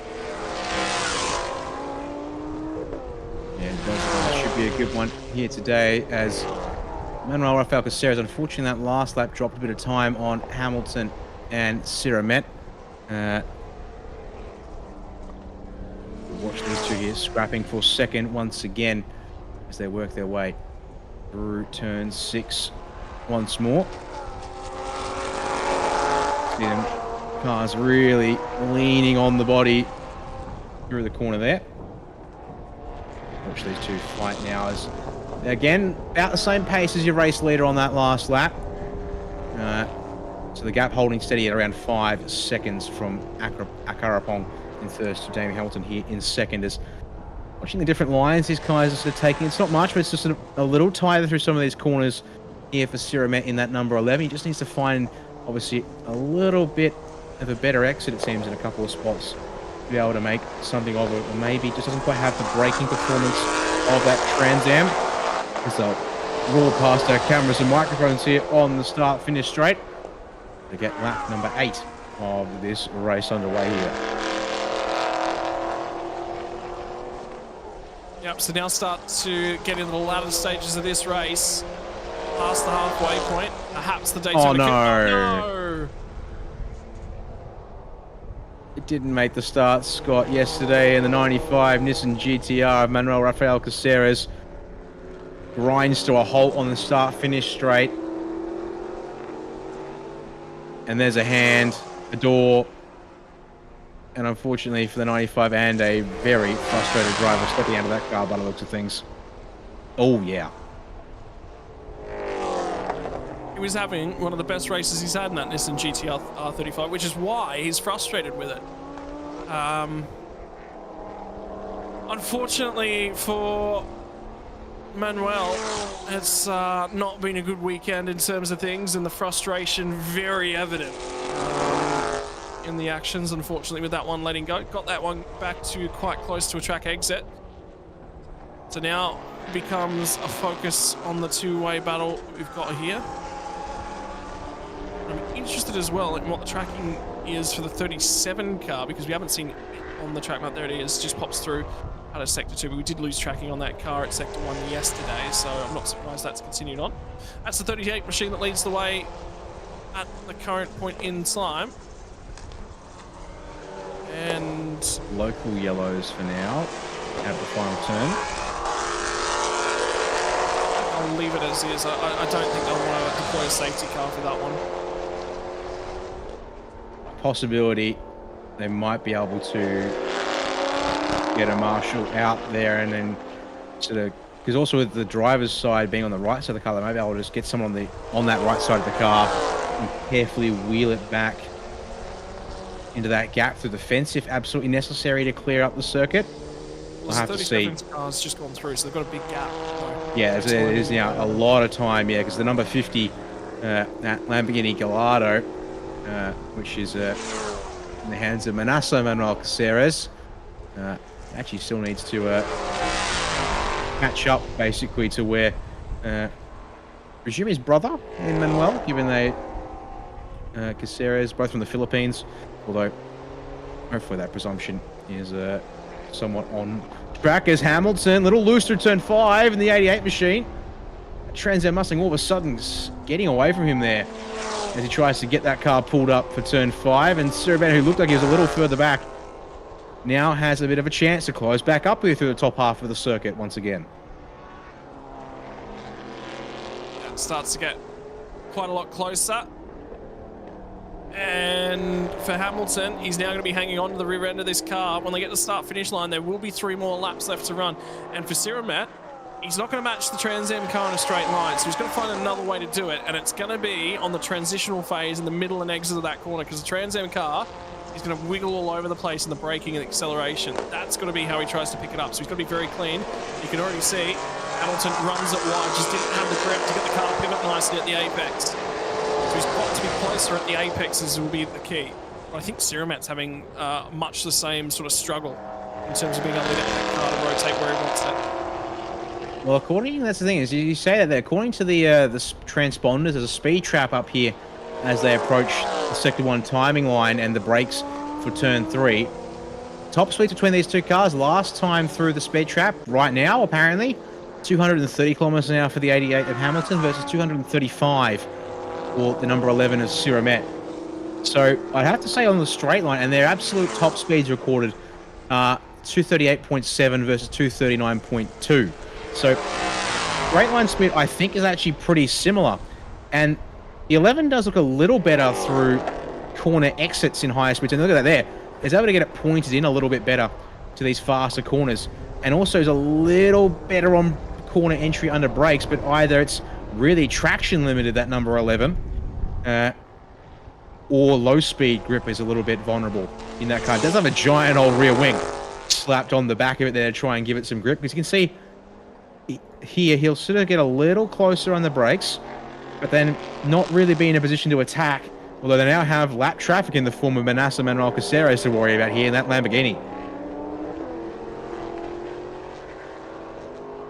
Yeah, which will be interesting where they catch it and at what point does the Lamborghini get out of the way? Right there. So it doesn't hold either of these guys up, but it presents an opportunity for Siramet. It got reasonable drive. Now he's down to the inside on the brakes. How much does Hamilton defend this one? Great camera shots, really going to show the angle. He got far enough up and Hamilton couldn't turn down. But that Trans Am car is just a hair faster in terms of the straight line speed. Siramet's going to have to cover the inside. That could lead to an opportunity down here on the exit of turn 1, and he could get back alongside between 1 and 3. And the main test now is what has the Trans Am got getting in behind the number 11? It might get that little bit of extra top speed it needs to get back past. And what has Siramet got in a straight line now that he's leading these two here on lap 11 of 12 in this TSS Supercar GTC races? They both throw it in nice and deep to the hairpin here at turn number 3. Very deep for the number 11, but it might allow him to drive on out just enough. And yeah, keep ahead of the 88 of Damien Hamilton as he then run back up this second straightaway here.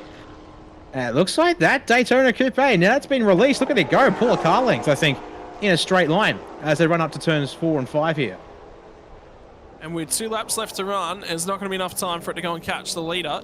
But I'm really curious to see what the lap time looks like now that he's been released. I'm doing some research on the backside as well. There are only 6 Daytona Coupes in existence that were ever built, so absolutely not one of those. It'll definitely be a replica of some description. And for Damien Hamilton, ran a good race. He'll be happy with that. You know, tyres started to AL on the car.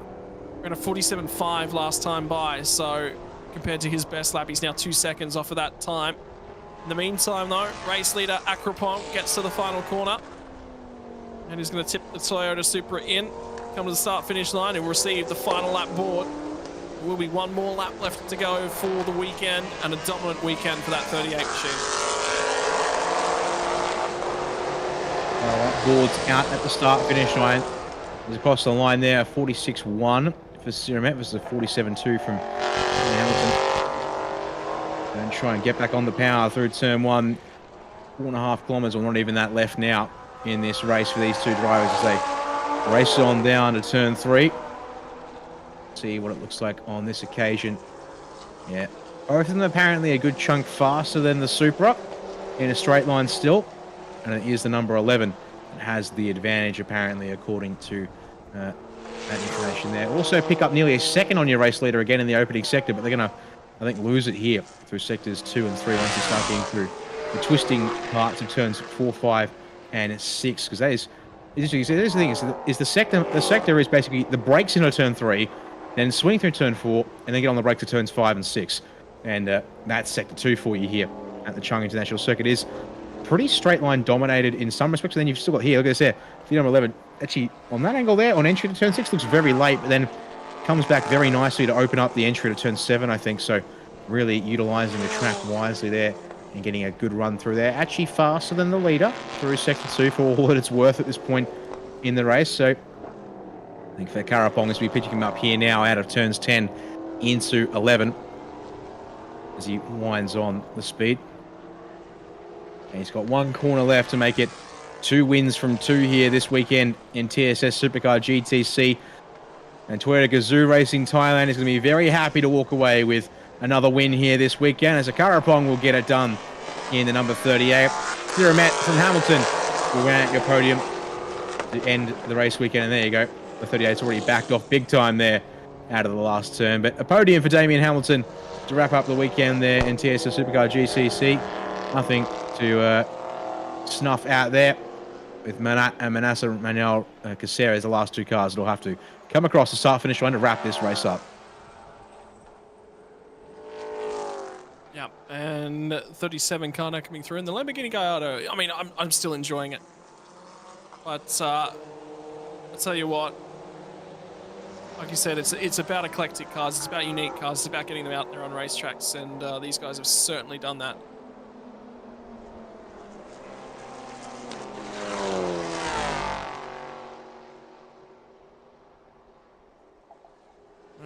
And race number 2 of the weekend comes to a conclusion. Siramet's enjoying all the last little bits and pieces of track time that he's got available to him in that car. And results now as they come up. Confirmation Akrapong from Siramet in the Tech Pro Racing Coupe. And Damian Hamilton in the Lenatech Liquid Moly Racing CRE. Trans Am Mustang, fastest lap of the race, was actually a lot closer than we've seen from this category for a number of events now. Only just by a 1/10 of a second, Akrapong got that one done. Came on a little bit later than I think he would have liked on lap 5. So, but hey, time was good for Akrapong. And that will do us for the GTC coverage for the weekend. Next up is going to be a super compact race for 60 minutes plus the lap. That it is. But before we get to any of that there, we'll look about how this race went down for us here in TSS Supercar GTC. And, well, the drivers taking every last chance they could to get ready and cool off. But yeah, as you said, that Daytona Coupe, very strong off the start and immediately challenging for second place. Didn't quite get the run out of turn 1, though, which meant David Hamilton got back or held on to second place where he started that one off today. But yeah, the number 38 Toyota Supra at the Akrapong just able to walk away in the opening laps and therefore be uncontested. The excellent scrap here, though, was brewing for several laps there between those two cars, and tragically, the 95 of Manuel Rafael Caceres was threatening the fight for second place, but the car, unfortunately, ending up side of the track and unable to complete the race. And actually, there you go. We didn't see this one here on our footage, but the stewards actually getting the fire extinguishers out to sort that one out there. As the fight for P2 ended up with a nice little pass there at the final turn. Scott for Siramet up the inside. And then from there, really didn't really look all that challenged, despite Damian Hamilton sticking close. But out at the very front of the field, it was a Akrapong across the line, backing off at the end a little bit there to win by 5.8 seconds from Siramet. And Damian Hamilton, 7.1 seconds off the lead in third place. Yeah, and this is going to be the celebration down in the pit lane. And I'm sure that Goody's going to be down there interviewing drivers yet again. And that's Siramet. It's just gotten out of that Daytona Coupe. So very, very happy with that result for the Thai driver. They're enjoying their celebration work. Very happy with the drive. And I'm sure Goody will get down there and have a chat in a few moments as well. I think he's actually pulled up Damian Hamilton. But unfortunately...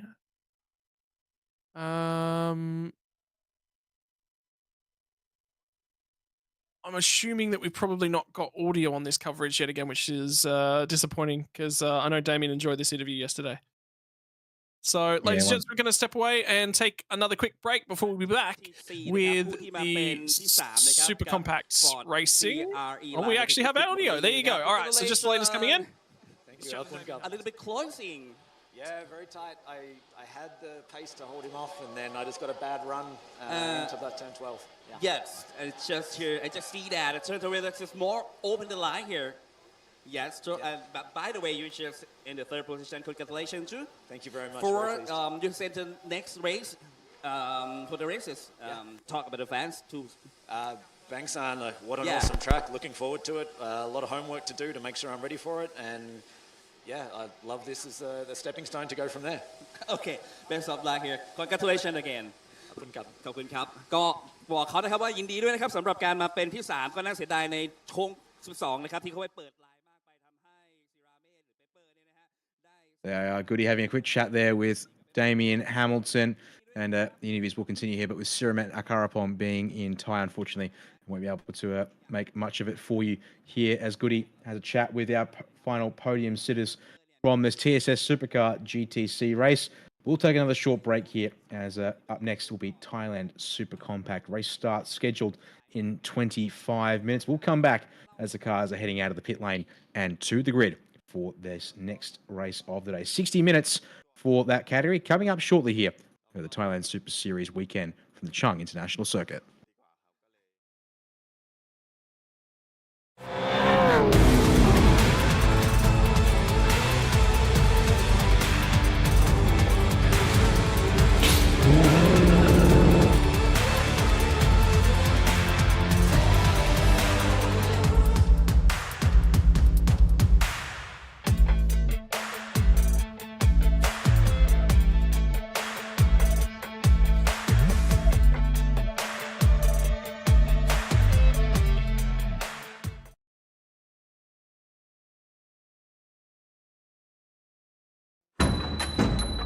ท่านอาจจะใช้เวลาสุดสัปดาห์นั้นกับครอบครัวโดยการพาครอบครัวมาเที่ยวบุรีรัมย์ซึ่งเป็นเมืองที่สวยงาม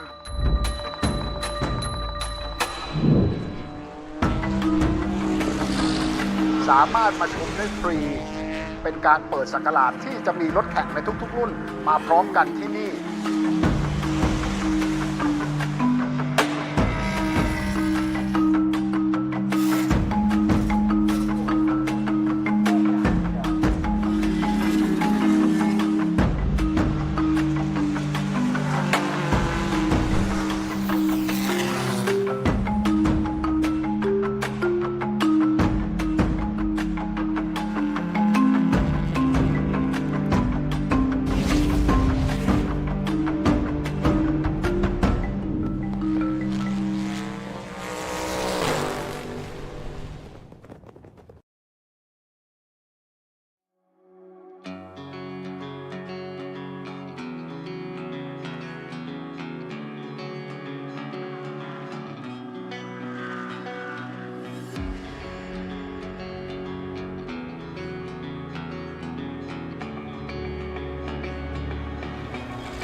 New platform in the whole series and also for the team. We had a lot of hiccups because the behavior of the car is not something that we are familiar, and of course we got a little bit of engine issues due to the heat. So we don't really have any good data to show today and good practice time. And of course today is the hottest ever. The track temp is about 60 degrees and the ambient temp is about 46, so it can be very hot. And so it was very hot. So I hope all the other drivers can take care of themselves. Yeah. Well, and of course, our goal is always to be the champion of the Super Compact. Of course, is to be the Thailand Super Series champion. But of course, this is a class with a lot of big teams. We do have the goal, but the main goal of this year is to develop the car, and of course, at the same time, we hope to win.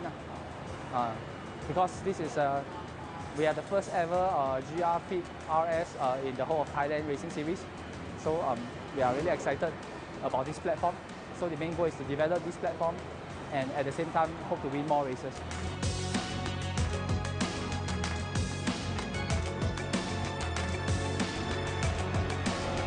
สวัสดีครับผมเน็กซี่นราธิวัฒน์นะครับปัจจุบันอายุ18 ปีครับเป็นสมาชิกใหม่ของทีม Toyota Gazoo Racing Thailand ครับผมก็เริ่มต้นจากการแข่ง Yaris One Make Race ในรายการ Toyota Gazoo Racing Motorsport นะครับแล้วก็ได้แชมป์ในปีนั้นปี 22 ส่วนปี 23 ก็ขึ้นมาในรุ่น Altis Cola GR Sport One Make Race นะครับก็ได้แชมป์ในปีนั้นจนปีนี้นะครับปี 24 ก็ได้มีโอกาสเข้ามาในทีมใหญ่ครับก็ความรู้สึกเมื่อได้เข้ามาในทีมแล้วก็ดีใจมากๆครับแล้วก็พร้อมที่จะเรียนรู้อย่างต่อเนื่องครับในการเป็นนักแข่งรถมืออาชีพครับผม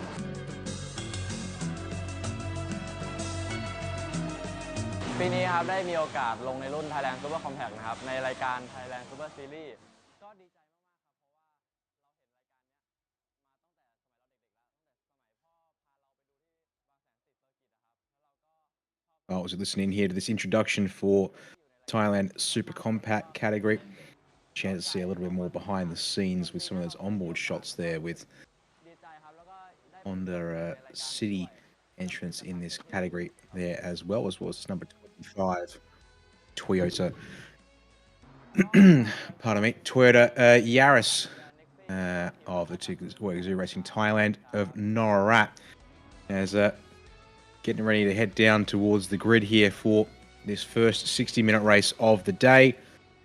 We have a compulsory pit stop as a result, which will be one to watch out for. And of course, a longer race, plenty of opportunities to get involved, which will be interesting here. As this is Thailand Super Compact, he's stepping up from the Super Eco category in a sense, in many senses, I should say. Bigger cars, bit more race gear inside the car, and some slick compound racing tyres. As you can see here, a couple of cars now heading down the pit lane as the pit exit has been opened here for our Super Compact drivers. So out they will begin to go. And so we're about 15 minutes away from taking the green flag for this race. Daniel Yeaman here with you once again.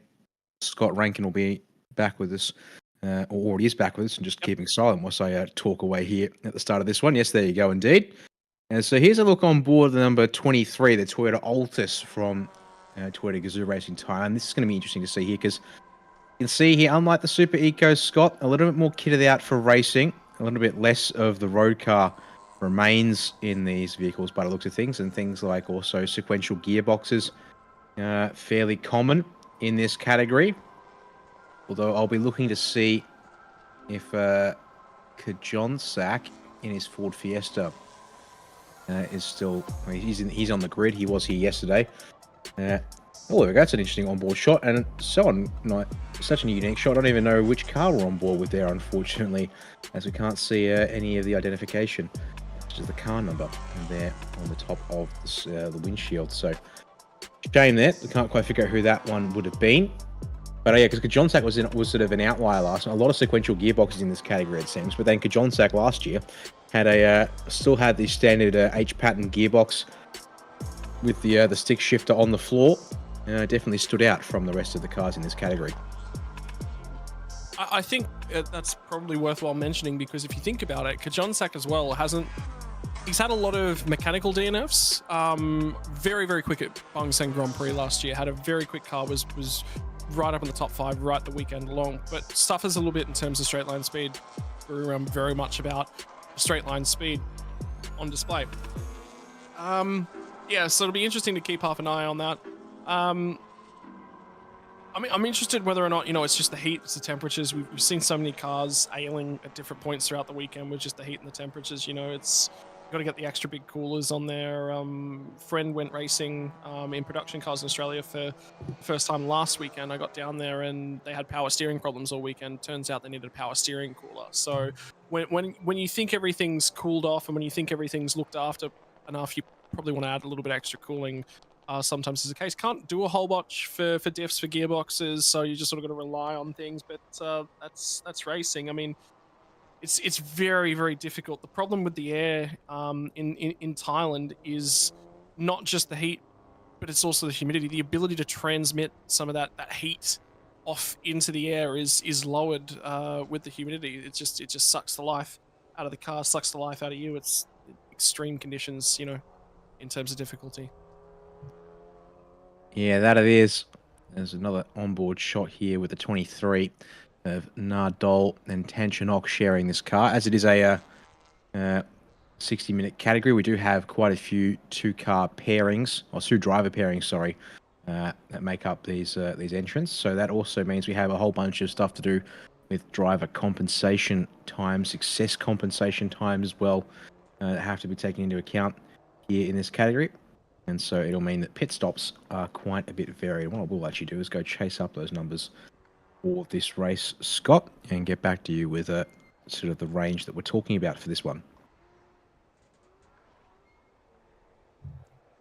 Yeah, and it's going to be interesting as well. We'll probably talk through some of the race results from yesterday. I mean, Chayar's been really, really quick. I think he had a phenomenal weekend last year at Bang Seng as well. Definitely pops to mind as one of the drivers. Cheetahphone and Ayrton in the Mugen Thailand Singer RPM by Insane car. The Honda CRZ is off pole position for this one, so I think it'd be Ayrton that might be starting that car. The next Romai Rimna Motorsport entry will be off alongside him in the 24 car. So last check's been done on the grid. May as well do your torque wrenching on the grid, double check everything's tight as it needs to be. You've got a little bit of time whilst they're out on the grid and all the festivities are going on, so you may as well do that.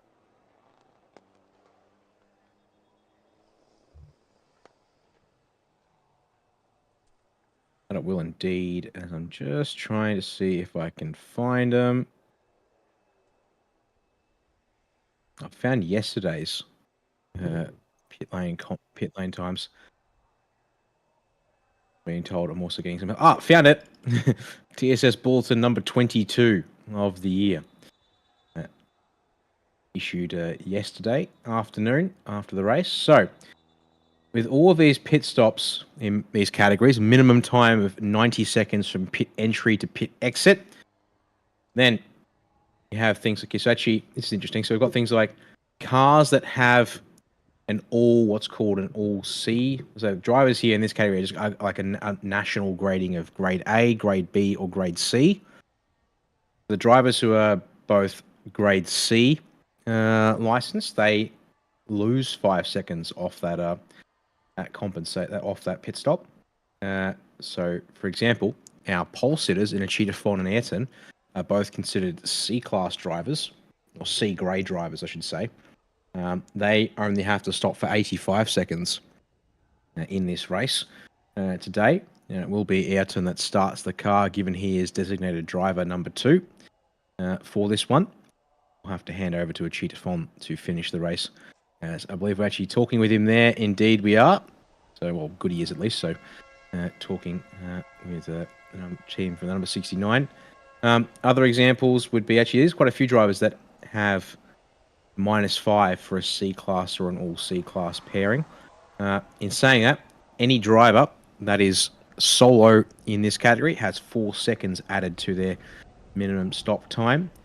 And then there is the success, basically success ballast, but it's done via additional time in the pits. For our race winner of Tanner Roche yesterday in that number 14 machine, well, he's got 4 seconds added for racing solo and 15 seconds added for winning yesterday's race. So number 14's got some work to do, Scott. Has to go through the lane, be in the lane for at least 109 seconds or 1 minute and 49 seconds, if we're talking about it later on in terms of minutes and seconds there.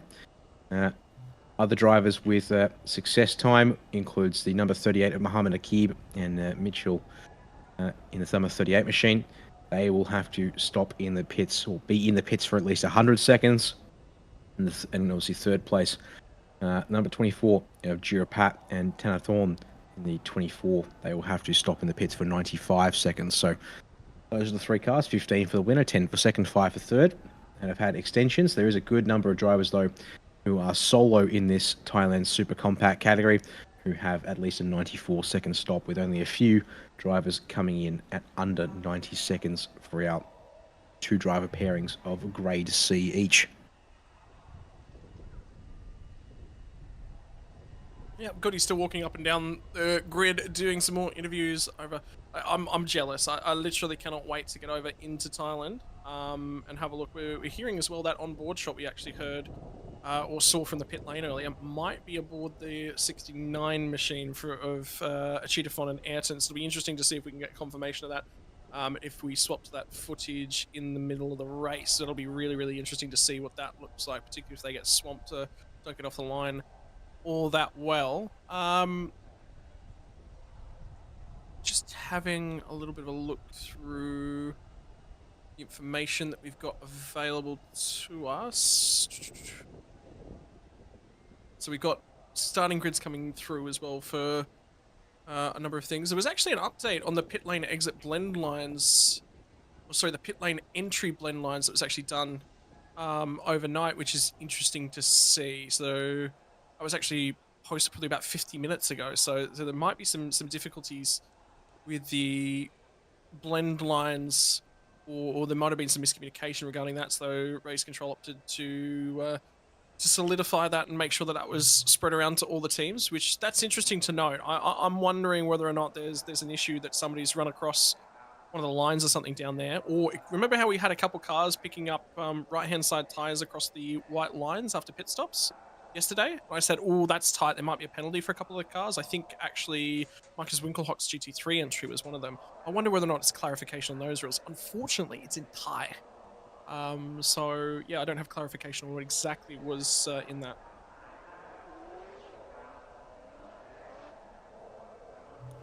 But we'll do our best. We'll see if we can get it translated. Well, we could always try and throw it into like a Google Translate if it'll copy and paste cleanly. That's what I'm working on at the moment. Thought you'd might suggest that as much and go from there. So yeah, as the field now, we work our way through the field here, I should say, on this one today, and just basically do our usual thing. So walking down the grid, so we had Ayrton in P, starting out of P1 alongside the 24 of Tenathorn Jirapat.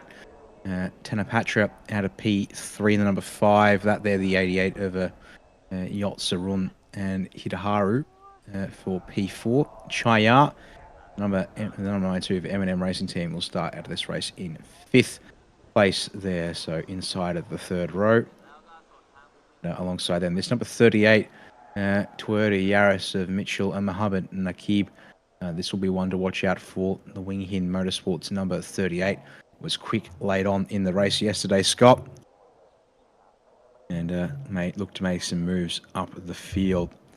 Number 17 of Anon Rod Praser in the Scuba Race Team Honda CRZ, going to start this one at a 7th, so already almost halfway through the grid here. Alongside him will be this next Romeo Ribner Motorsport and Baby Boss Garage number 59 of Chotanin to get this race underway. Another solo entry there. And yeah, top half of the field, more or less, given it is the top 10. Going to be rounded out here by the number 34 of Punapat Punsub, Sky Gallery Racing Team Honda City. This thing was quite the brick wall for many of the drivers yesterday. And they did an excellent job fending off quite a host of drivers to deliver a strong result for Kajonsak Nakla in this Ford Fiesta, backed by PTT Lubricants. He'll be looking for a slightly better race than what happened yesterday, because unfortunately, a bit up and down for this Fiesta, and that rounds out our top half of the field as well. Just having a quick look through as well. There's also handicap weights that are added to the super compact class as the year goes on. So if you remember, we actually discussed this in the last round last year. It's a continuing on thing. So I believe there's been a reset for this year, which means that there's actually a reset in terms of those weights, including driver weights as well. So really, really interesting to have a look at that. John Sachs Ford Fiesta, by the way, is one of the lighter cars in the field at 995 kilo. And John Sachs only 75 kilo as well, so which is really sort of interesting to look at. I can tell you, I think it's related to whether or not the cars have a turbocharger, by the look of things. So if there's a turbo available, the weights are up over 1,000 kilos. If there's no, or even pushing towards 1,100 kilos, if the weights, if there's no turbocharger, then you're allowed to run a lighter car. And if you have a look at Kajonsak, he was a little bit slower on the straights. It'll be because of that turbocharger. So that explains a lot in terms of things. It's also related to engine capacities as well, Dan, which is, that's really, really interesting. I'm enjoying having a reading through these documents as well. And we even have whether or not there's sequential H-pattern gearboxes on that document as well. Oh, very fancy indeed. I actually need to probably go find that one and have a look at it myself then. Before we get going for this one. I'm working on getting it, so. Yeah, the main thing is actually, because we've got so many, I've got a Google Drive with a ton of documents, which then means it's a bit of a challenge sometimes to get through them all, but there you go. I'll just share it with me there. Make my life a little bit easier. Okay, well. So yeah, we got, engine capacities, whether or not they have a turbocharger, and shift style. How good is that? It is very handy indeed.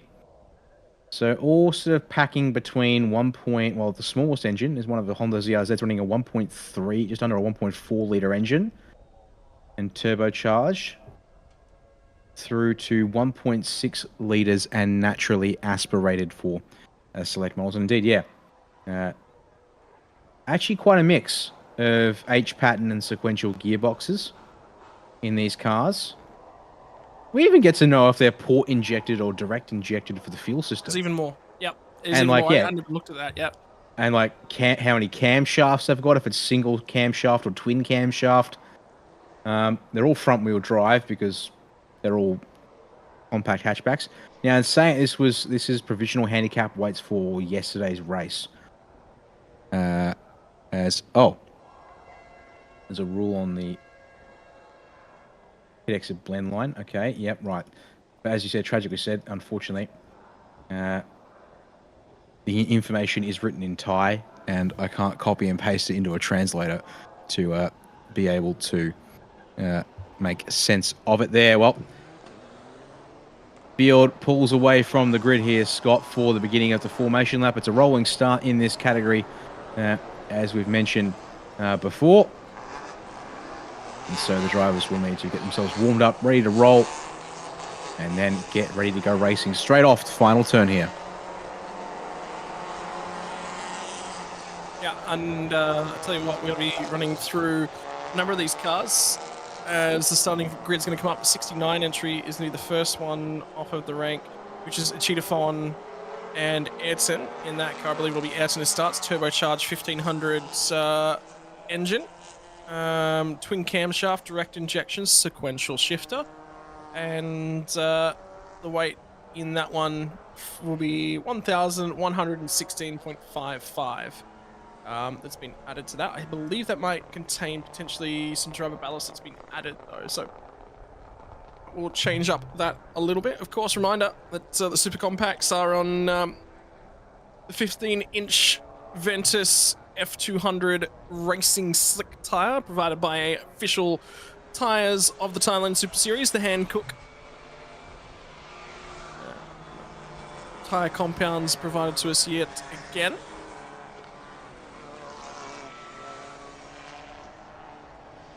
And move across to the 24 car, which will be Thanaphon and Girapat. I believe probably Girapat, Honda CRZ. 1370 turbocharged, port injected, single cam, H pattern shifter. So just on your front row, you've got a mix between the sequentials and the H pattern. Thanapatra and Hitaharu will be off of row number 2. For this one, from there, it's going to be Chaya and Mitchell cross with Muhammad Nakib. Row number 4 is going to be Anon and Chotnin. Row number 5 is going to be Funapat and Kajon Sak. Number 6 will be Fuapon and Falfong with Kitafan on the outside of that row. Pirapet and Thornthep will be on row number 7, off alongside Naharakit and Manuel Rafael. I believe that's Caceres. Norat Apavat on row number 8, and Nardol with Tanchanok. Danaraj and Budamont with Chenya Boot off of row number 9, and from the back row of the grid it will be Sidar V. So we've got a lot of information to work through and get through in this next hour, because we can talk to you about a lot of the design of a whole bunch of the cars now as well. Yeah, actually take a moment to think about it some more. I've also found that there's a document regarding where each team, or sorry, which cars have been allocated which pit boxes as well. There's a document that was sent out earlier. It's communication number 4 of all the documents we've received, but let's worry about that later on. There's the 2x2 grid formation instructions are given to the field. Toyota Camry TSS safety car will head to the pit lane. And it's time to get ready to go racing here. Outon, and I believe it's Girapat who will start the 24.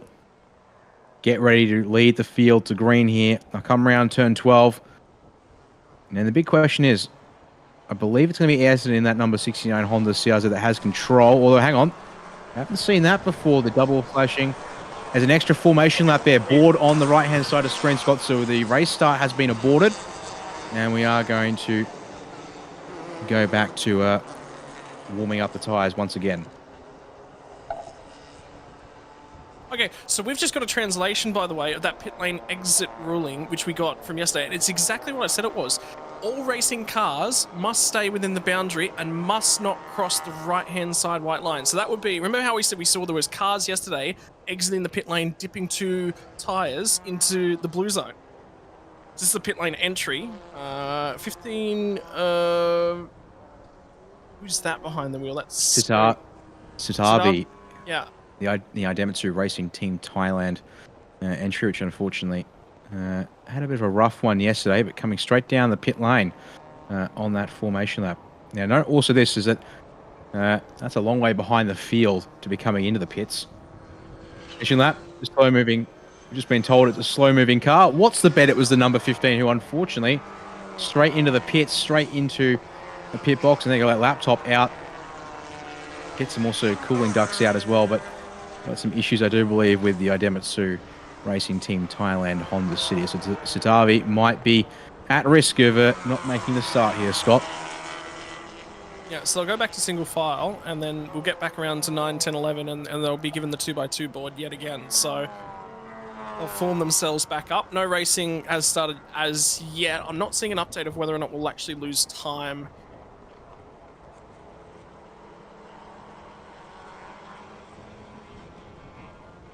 Might just do some inquiries just to see if we're going to lose any racing time out of that one. I don't expect we probably will, because we've got the lunch break just about straight after this one. So they might just use a little bit of that time to sort of speed up the racing action. Make sure that everyone gets the time that they're entitled to. There's an onboard from the 23 machine yet again. And some work to do. for Nardole, and it'll be Tanchanok who will be behind the wheel to start the race for Zoo Racing Team Thailand, out of 16th.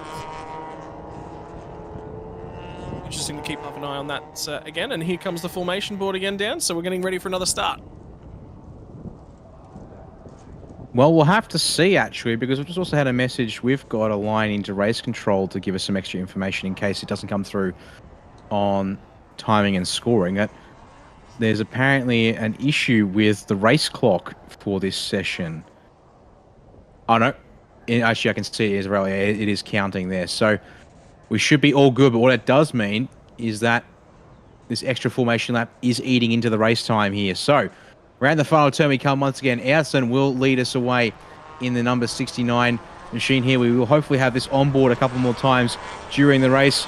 As here you go, clock there on the right-hand side of the screen. Less than 57 minutes left in this race as we go green officially here in Thailand Super Compact for their final race of the weekend. Look at that, fanning out 3, 4, maybe even 5 wide towards the opening turn here in the mid-pack. And then squeeze. It's going to need contact for several cars there in the background, including Punafat. That's the number 34, that Honda City that was on a defensive masterclass all day yesterday. But we are underway, and they get through without too much drama there, Scott. They all keep going there. So thankfully, we're under control and heading out of turn 3 at racing speed for the first time. Yeah, and they'll be having a look, and by the way, the clock has now been updated, so that number you saw at the start-finish line was correct. Who's on the grass down the inside? It was always going to clean out multiple cars. Heavy contact, and more contact in the exit as everyone tries to scramble and find a hole to get out of. That was huge contact. I wonder whether or not that might have been the Honda Jazz that was deeper in the field, because it was a little bit different, although the Jazz is run by CNC Motorsports. I don't remember that being that Sky Blue yesterday, already talking to their drivers and trying to figure out what's going on. This class was impeccable yesterday. It was very, very little contact right throughout the race, but it's already under investigation at turn 1 and at turn 3. Oh, man. So, yeah, watch the field swing through 6 and 7 in the meantime. On this opening racing lap in behind there, fighting for 5th. Might be, no, it's not Chayar. Chayar's the 92, which looks to have already jumped up the road there. As actually speaking of Chayar, there he is.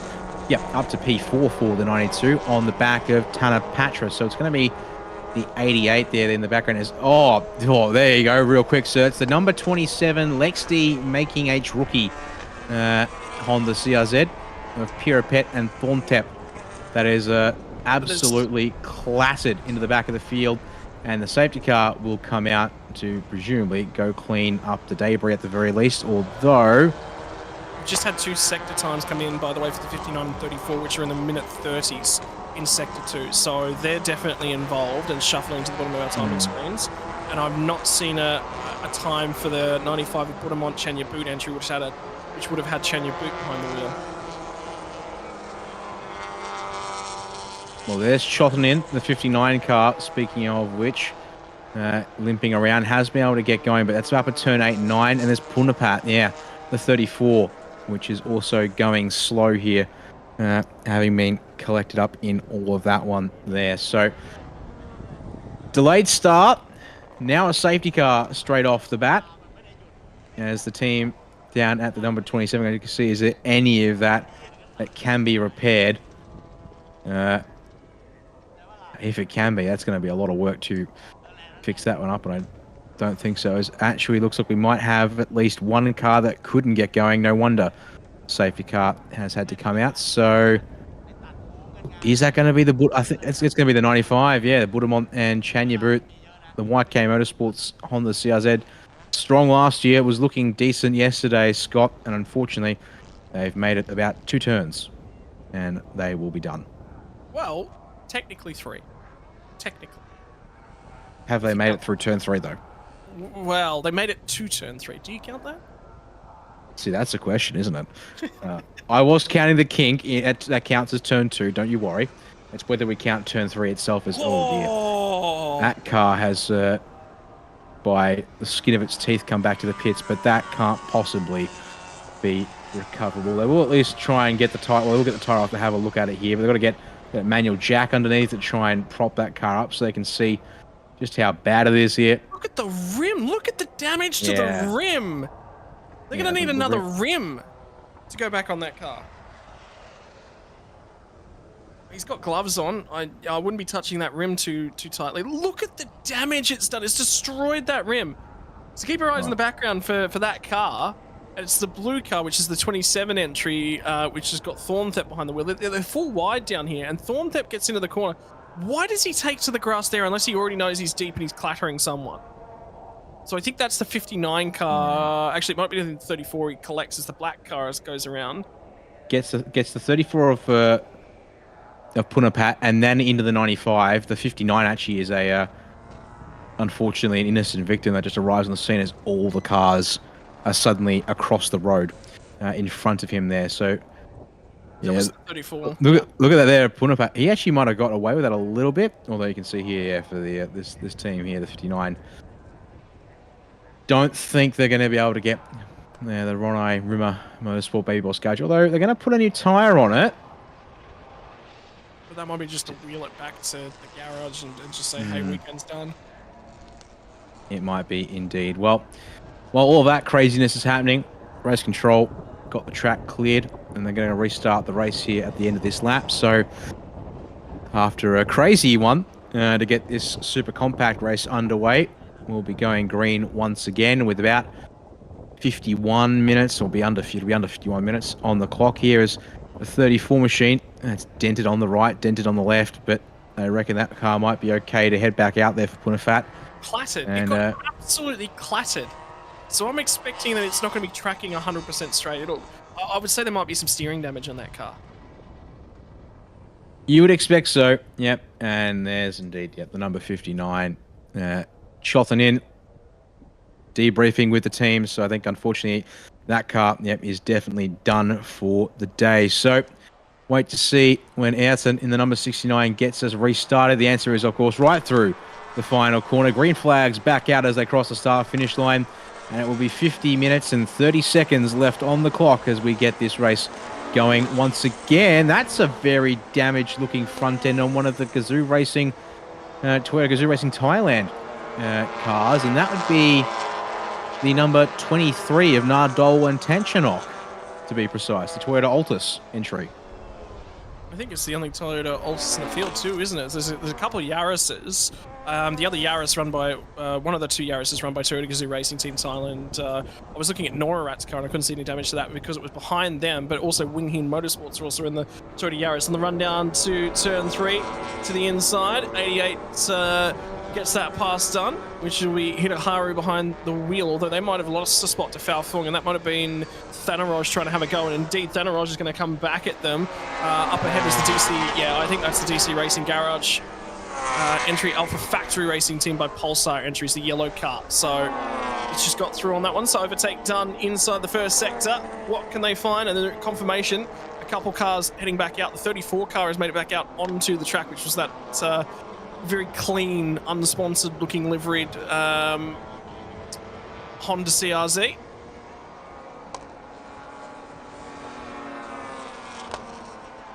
Back up at the front. Top two fighting. And the battle for third is a two-car fight. Chayar's actually gotten past Tanapatra on this restart lap, so change for third place in this one to get things underway. How good is the sector times though, Dan, for Giropat in second place? He set purple in the first, purple in the second sector, and now he's going to get a run off of turn 10 and 11, and he's going to be side by side as they head to the final corner. Change for the race lead potentially on the cards. The Mugen Thailand Singer entry will pave the way out of the final corner. It's the 69 entry. Actually, no, sorry, my apologies. It is a change for the race lead. So the next Motorsports entry, Giropat behind the wheel, sets the fastest lap of the race and claims the race lead at the same time. Yeah, ticks that one off as they head on round turn 1. Meanwhile, there, Sitavi looking to try and get in this race with that Idemitsu Racing Team Thailand Honda City in the background. Comes out of the pit lane after making several trips there in this the short span of this race that has been under green flag, at least so far. Down to the turn 3 we will come once again. Top 4 now closed up pretty neatly there with the fight then. Ayrton actually struggling a bit here on pace, it would seem.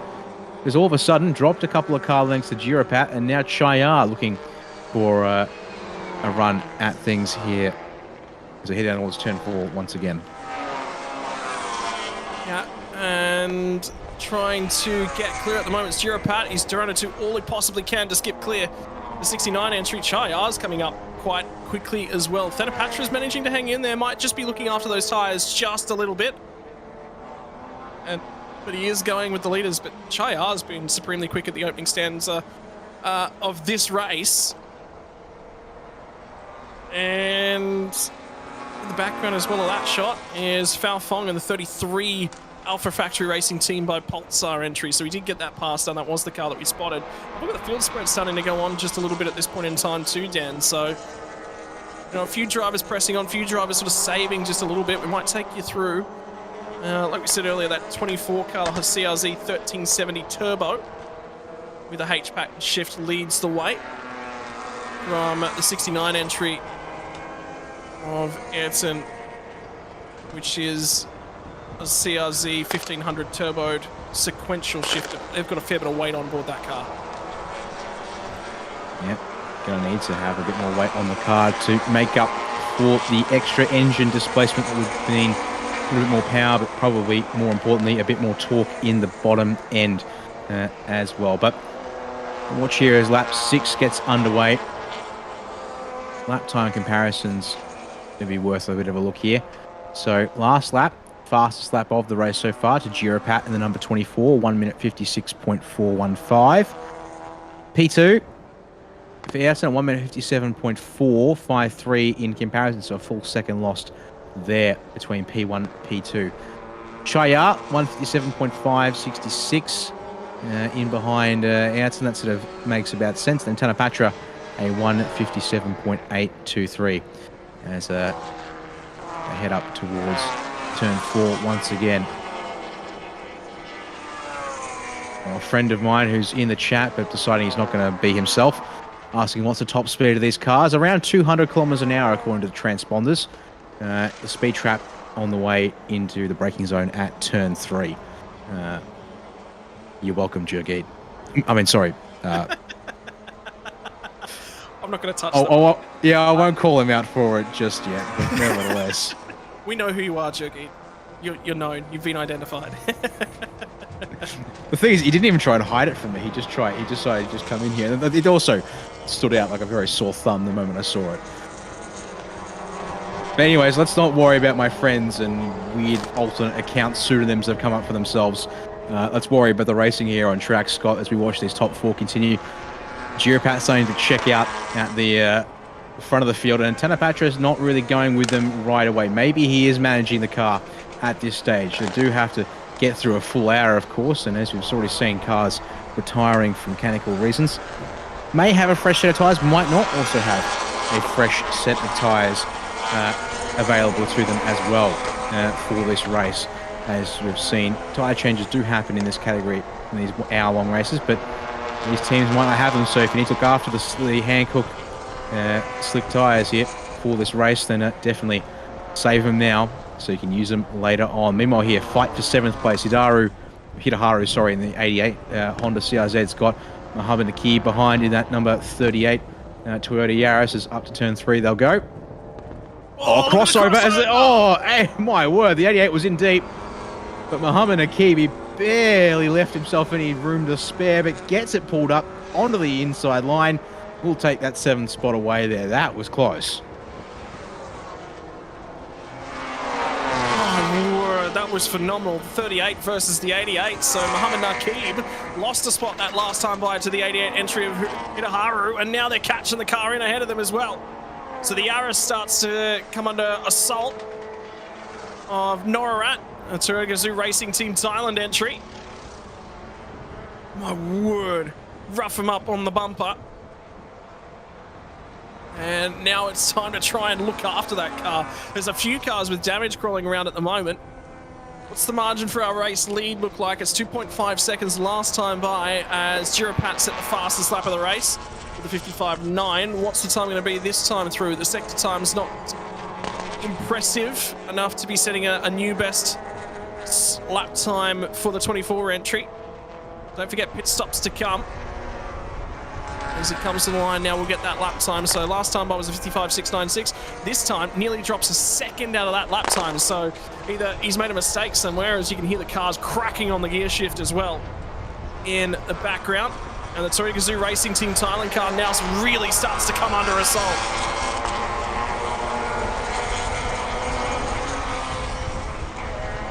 Yeah, good to see it here as they come into turn 1. Really able to tip the cars. Oh, look at the cornering speed from Muhammad here, but he does run a little wide to do so. If he keeps that up, he'll probably have to watch out for a black and white flag for track limits abuse. As I've just seen in the race control chat and the live timing feed, team manager of the number 27 has been instructed to report to race control. Which would make some sense. Unfortunately for Purapet, may not have made the smartest move in the race to dive to the inside. And as I'm being reminded, that'll be a big old. Please explain why you did that. As meanwhile, through turn 4 they go. That be Pao Feng in the 33. Yes, it is. As Muhammad Akib, yep, on the charge, continuing as it's another spot gained since the start-finish line.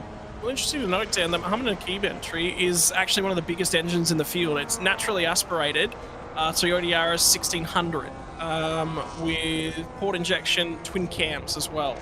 But it does have the sequential shifter package. They had to add an extra 7 kilos to that car. The car total weight has got allocated to them as 1,015 kilos plus driver, plus an additional 7.25 kilos worth of ballast, so that they come in car weight of 1022 plus drivers basically in that one. And that's always interesting. I think that's the 1600 is actually the biggest engine in the field. There's a bunch of 1500s, there's a bunch of 1370s, and a mix, like we said, there's a mix in all these different engine types of naturally aspirated and turbocharged. So makes for a pretty raucous sounding combination as a result. Back towards the front of the field we will look between Ayrton and Chaya. Gap to the lead is 3.2 seconds at this stage. They're all lapping about the same though. 1 minute 57.4 for Girapad up front versus 1 minute 57. Get this, 0.544 for Ayrton in second in that number 69 on the ZRZ. Right behind him, Chaya's last lap time, a 1 minute 57.545 in the number 92. So we can barely split them for second place. Tenapatra there in fourth, a 1 minute 58.521. If he keeps that up, he'll slowly be caught by the cars behind in P6 and 7. Well, that's Noah Rat and Muhammad Akib, who might get themselves into a scrap of their own if that number 38 Yaris of Wing Hin Motorsports keeps on climbing up the field. Oh, and by the way, 4 minutes until the pit lane entry opens, or the pit window opens, so will be good to start with that one. I wonder who will dive in nice and early, who's in the queue. And think about Chaya, Thanapatra, Norat, all the single car driver entries. If they're in a little bit of a battle and they want some clear air, you might just see them dive in straight away and get that pit stop out of the way, and then it's done. So that'll be something to consider in the background. Field started to spread out a little bit too here, Dan, so I'm not 100% certain there might actually be another safety car. Certainly the opportunities for it are disappearing. And an update on the Muhammad Nakib car, and we have seen this on screen as well, the Wing Hin Motorsports 38. Warning for track limits. So they've eaten all but the last piece of candy in the bag. And that final piece of candy will cost you. The temptation is still there, which is never a good thing, I would argue, but it is what it is. Speaking of which, there they are on screen right now in this Toyota Yaris, trying to chase down Toyota Yaris from the factory to Toyota Gazoo Racing Thailand operation here. And try and get as strong as well as Norat. You see different lines here, the fun games of, who's going to tip it in, go for a late entry to the start of turn 3 for a tighter exit, who's going to try and carry more speed in doing that, or who's going to go for an an earlier entry and try and tighten things up there. As I see here, we are what? Yeah, we are 2.5 minutes away from the pit window opening. By the way, update on the difference between these two cars. Norat is in a 1500 turbocharger versus a 1600 naturally aspirated. Both of them running sequential shift, I believe. So that will sort of help, you know, everyone watching along at home. Both port injection and both twin cams as well. So the only difference between these two cars is 100cc and turbocharger. Well, we'll keep an eye on that one there. Speaking of, well, not speaking of, but other battles down the field. How about this here from Kajonsak? This lone Ford Fiesta in the field as he tries to march on forwards. Currently sitting P9 and has to find about 3 seconds to catch the next car in the queue. And it's got Tanneroj in behind as well as they wind out of turns 10 and 11. So there's a gap up the road to him there.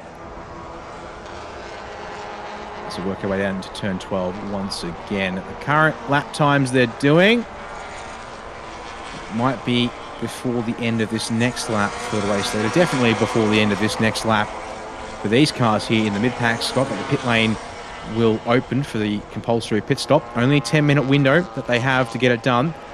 Although if a safety car does come out, it will pause the window and rewind. It'll restart after the race resumes. So don't forget that. There's a bit of a strategy to worry about there, which we did see, of course, in TSS Supercar GT3 yesterday, which made that one quite the interesting race in the second half. Well, the 24 in the meantime controls the race quite comfortably, sits there and is focused on doing what he's got to do. Lap time's still in the 56, and the only car in the field to maintain that lap time in the 56 is his Giropat. He will have to hand that car over sometime in the next 10.5 minutes to his teammate Thorn. It'll be interesting to see if Thorn can hang on to that one as well. Will be a very, very interesting watch towards the tail end of this one.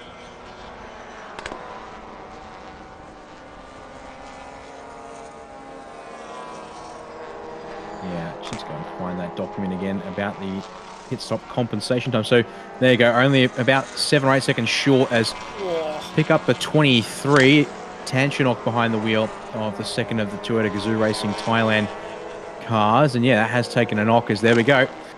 Inside of 35 minutes left in the race. So the sign will go up that the pit window is now open. Probably the top 3 or 4 cars were a little too late to be able to come in straight away. Watch this field here. Anyone diving in?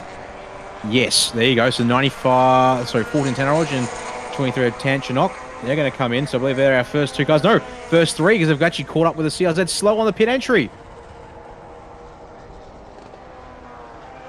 Was that the 23 that was slow? Surely that wasn't the 23 that was slow on the pit lane. It is.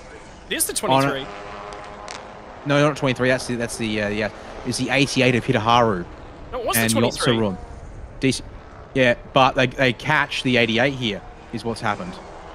And the 23 gets stuck because there's no more space to go by, and they've actually passed, I believe, the pit speed limiter line there before the cones. So, a little bit of drama there on pit entry just to make things a bit interesting, it seems, with this pit window opening up now. So, the clock ticks down. When do you choose to come in? The number 16 machine of Kiatifun. Next to and Mobile 1 by GJ Motorsports entry going to come in. And the race tape going on the 23 to fix that thing up, as that's, though, not a normal pit stop if you're opening up the bonnet for the number 16, I don't think. I mean, if you've got time then, the thing to remember is, you know, there's a fair bit of time and there's a fair bit of overhead in the pit stop times for the teams. So they would just be going, get a drink bottle into the driver, let's have a look at this. We've got a fair bit of time involved in this one. You might as well take a look there's anything you're worried about, just have a quick look around, look for any fluids that are leaking out, any smells you might be able to smell. The car might have pulled in, they might have just gone, oh, there's a little bit of an oil smell here, we'll have a look. And it'd just be a look, might have been some old fluid, something, you know, burning off the engine effectively. And that's all, it just, you know, safety, may as well. They may as well, indeed. Well, Chayar's come to the pit lane here as well, along with Tanapatra, so 4th and 5th coming in. As there you go, race tape slapped on the front end of the 23. Nardole now has 32 minutes and then some to finish off the races. There is Chayar from 3rd place into the pits, this number 92 car. Because it is a 2 drivers, and they're both of grade B pairing. No, sorry, Chayar's a solo driver. Let's get that right. Yep. Look at the right ones, yep. Looking at the 95 and getting that completely wrong. It's a 94-second pit stop for the 92. Well, sorry, pit in to pit out time is 94 seconds as the number 16 is released. So it looks like nothing too untoward there. Pull that car, away they go. And the number 15, I think, is taking its... could easily be its 4th or 5th pit stop in this race for Sitavi. It's been a rough one, that's for sure. The main thing I wanted to also compare, as you also see there, John Sack in the pits in the number 4, is the pit stop times for our race leader in Girapat, who only hands off the Tanathon, along with Ayrton and Achitafon in that number 69. No wonder the 24 has probably been pushing on pretty hard. They've got a 10-second longer pit stop to do in this race. I'm being told the 23 pitted for exactly 90 seconds from pit in to pit out, and yeah, I can see that there. So that is timing it to perfection for that Toyota Gazoo Racing Thailand entry as Chayar returns to the circuit in that number 92. 1 minute 34. Right on the money. So a lot of the teams here, they are getting their pit stops down to a science here, Scott, and leaving no spare second on left on the clock. That's good. And I mean, I just had a look at Tanapatra's pit stop as well, was 1 minute 35. So reminder, pit stop compensation time for being a solo driver is an additional 4 seconds you've got to serve, but you're in the car, you don't have to worry about jumping in, jumping out, you're already grooved in, and is that the 2nd place car? I think that one is coming in. That might be the Mugen Island entry. 33, Palfong. 33, yeah.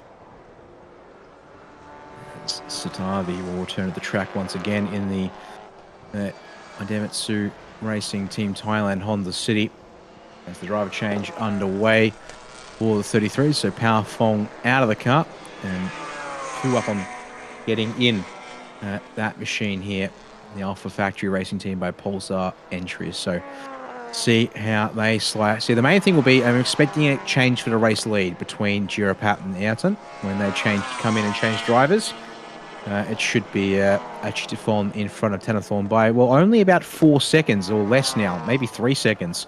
Because I think looks like the answer for these two guys is stay out as long as you can and keep putting in fast laps. On the last lap, 0.8 of a second in favour of Girapat over Ayrton for lap times, to be precise, of 1 minute 57.137 versus a 57.926. So any extra tenths and seconds that Girapat can pull here for the race lead will be valuable. Can probably afford to make 2 more circuits, but chooses not to. Will come into the pits here at the end of lap number 15 in this race. So sorry, lap 14, apologies. It's lap 15 starting about now as he comes into the pits. So how far apart will these two be when they're done? Tyre pressure checks here for the 24, as in behind the 69 has also come into the pit, Scott. Yep, so starting to settle down on in to get their pit stops out of the way. And that's the critical bits and pieces to their race as it currently stands. Just looking for the race results link from yesterday because I just wanted to have a look at everything that went on, and that's practice that I've got available to me, so that's not going to help. The 25 machine now in, which is the solo entry for Norarat, sorry, my apologies, for Toyota Gazoo Racing Team Thailand. Here's the 38 machine. And I think they haven't been into the pit lane. They're the last car to do their pit stop. So they're the only car that we're waiting on. They do currently lead the race, but that's only from the perspective of not having done their pit stop now, as the 17 car is in the lane, which is an on Rod Preset, and that's in the Honda CRZ for Scuba Race Team. That car is 1370, one of the smaller engines in the field, turbocharged. So what that one looks like.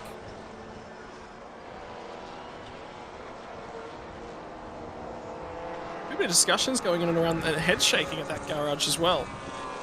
You can see they've got the air compressor blowing some air into that front left brake as well. 92 is going to come on through. The 38, like we said, we're just waiting on the 38 to come through the pit lane. So here comes the Tour Gazoo Racing Team Thailand car. 25, a single driver entry for Norarat back out onto the track. 1500 turbocharged sequential for that car.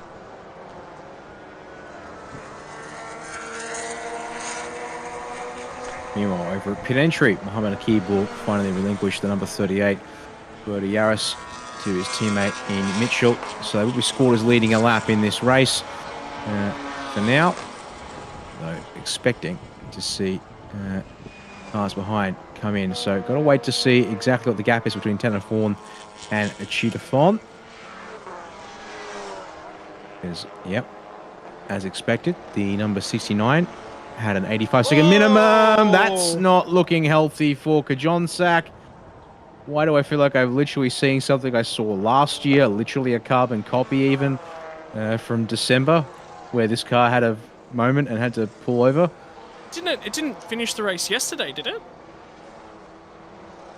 I'm trying to remember if it was an outright failure yesterday or if it was just trouble, but that's definitely going to be race over for Kajonsak. So another car retiring with a mechanical issue there as we wait for the pit stop to complete for Mitchell. And there comes the number 69 of Achita Fon. Had a 10-second shorter stop than the 24 of Tanafon and Girapat.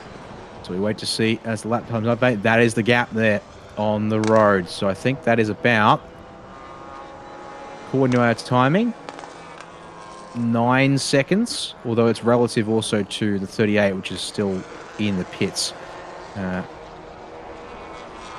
So timing, unfortunately, will only take a little bit to update, as it's updates every time they cross the line, and with these long pit stops, does make for a bit of deciphering it all. But the 38 will roll out of the pits now. Looked a little slow there, but Mitchell puts his boot into it on pit exit, so away we go.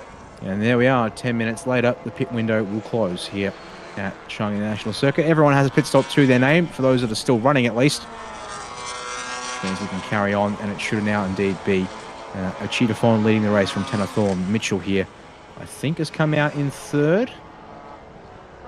Unfortunately, got to wait and confirm that one by checking. Actually, Chaya might have slipped. So I think, actually, pardon me. That there, 69, so that is, Achita Fon. Yep. I believe it's our effective race leader, or Israel race leader, full stop. In behind him is the 24 of Tanathorn in second, and then not too far behind them is the 92 of Chaya. That 38 machine is going to come out, I believe, 25.5, yes. So they've come out all the way back in P6 and a long way off the race lead, unfortunately. So stop times and everything not going their way in this one. In fact, their stop time was 1:44. 38 only needed to pit for 100 seconds. They did have a fair bit of success time there added onto their stop, and then they were a little conservative to make sure they were in the clear as well, it seems.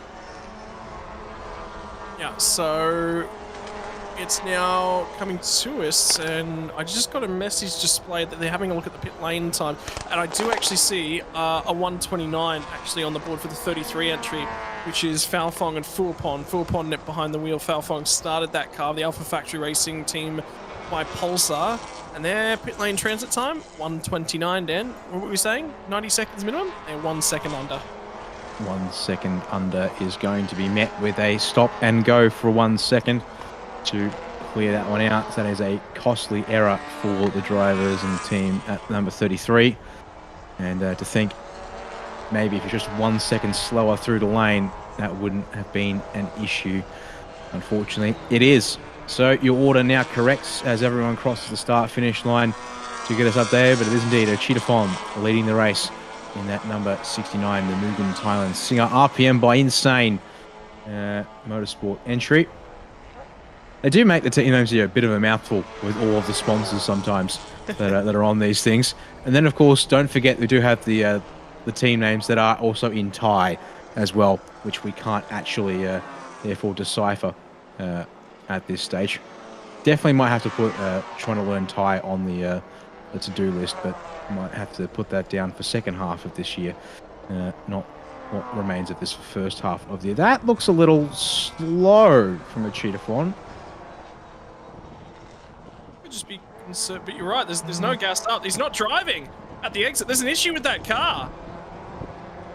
That's our race leader. Not anymore, it isn't. There's no drive. There's no drive in that car whatsoever. You can see it. He's crawling up the hill. So they've lost power in that car.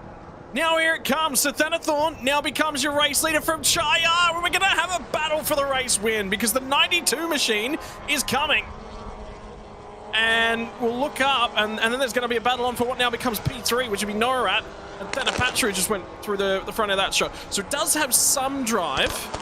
There was parts shooting out the bottom end of that car just then. And here goes the battle for the race lead. Chaya to the inside of Thanathorn and is going to get that job done at turn number 1. So the 69 car suddenly coming to the pit lane with some drivetrain problem.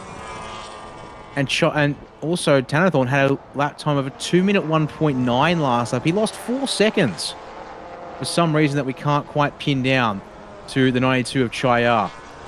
But clearly he's still at speed here in Sector 1. So traffic or a big mistake that was off screen for the number 24 of Thanathorn.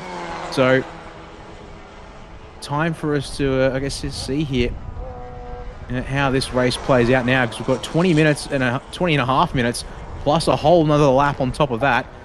Well, how about there through turn 4? 92 pulls out a nice healthy little margin there.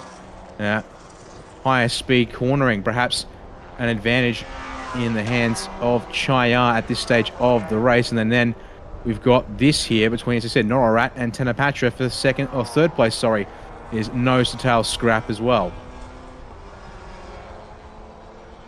Yes, this is going to be interesting to keep half an eye on. And these are two of your single driver pairings. By the way, single driver pairings, 2nd, 3rd, 4th, 9th, 10th, 11th. And Kajonsak no longer... No, Kajonsak looks like I've got a sector time just recently for him as well. Actually, no, he's several laps down now. Is it only 3 laps ago? Apparently so. I mean, 3 laps is 6 minutes. It does take a bit of time to everything to process and sort of like make it literally make its way around here. So we've got a battle for first between 2 cars, battle for third between the next 2. As there you go on the pit wall, one of the team members from Toyota Gazoo Racing Thailand, keeping an eye on things as one of their cars here. And the former Norat goes on by to start the next lap, and that looks like a very unhappy pairing in that number 69 garage of Cheetahphone and Ayrton. The Mugen Thailand Singer RPM by Insane Motorsport.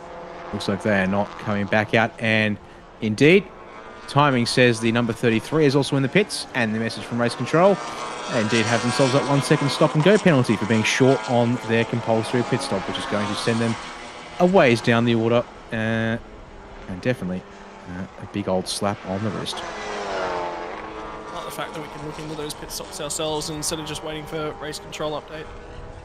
Give you the prediction of what we expect to happen. I like being able to look into that sort of stuff. I love making little bits and calls like that from time to time. But this battle isn't going to go away, and this is going to be for third as well. So very important to keep half an eye on.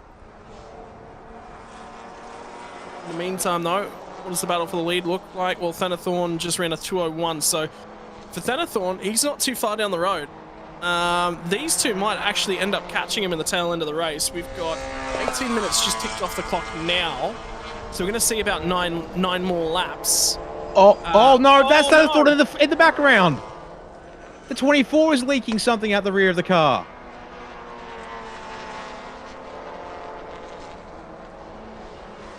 It doesn't look like a rub. That does not look like tight. He's in? No, he's still going. He's still going. That's out the exhaust pipe. That's straight out the exhaust pipe. So that's oil getting into the engine. Oh man. Hopefully that doesn't go up in a, well, not necessarily a ball of flames, but it might just break down on him this. But man, the 69 retires with some kind of engine problem. The number 24 now looks to be at odds of getting some kind of engine problem. In addition, another black and white flag, this time for the number 13, which is of Narakrit and Manuel Rafael Caceres in number 13 Honda Jazz for CNC Motorsports. As down into turn 3, that looks like a car. It was 15 to 20 Ks down on straight line speed, by the way. And in the meantime, Norat's had a massively shocking opening sector. He's lost a huge amount of time, so it's going to be Tanapatra who inherits second place in the number 5. Well, the car's recovered.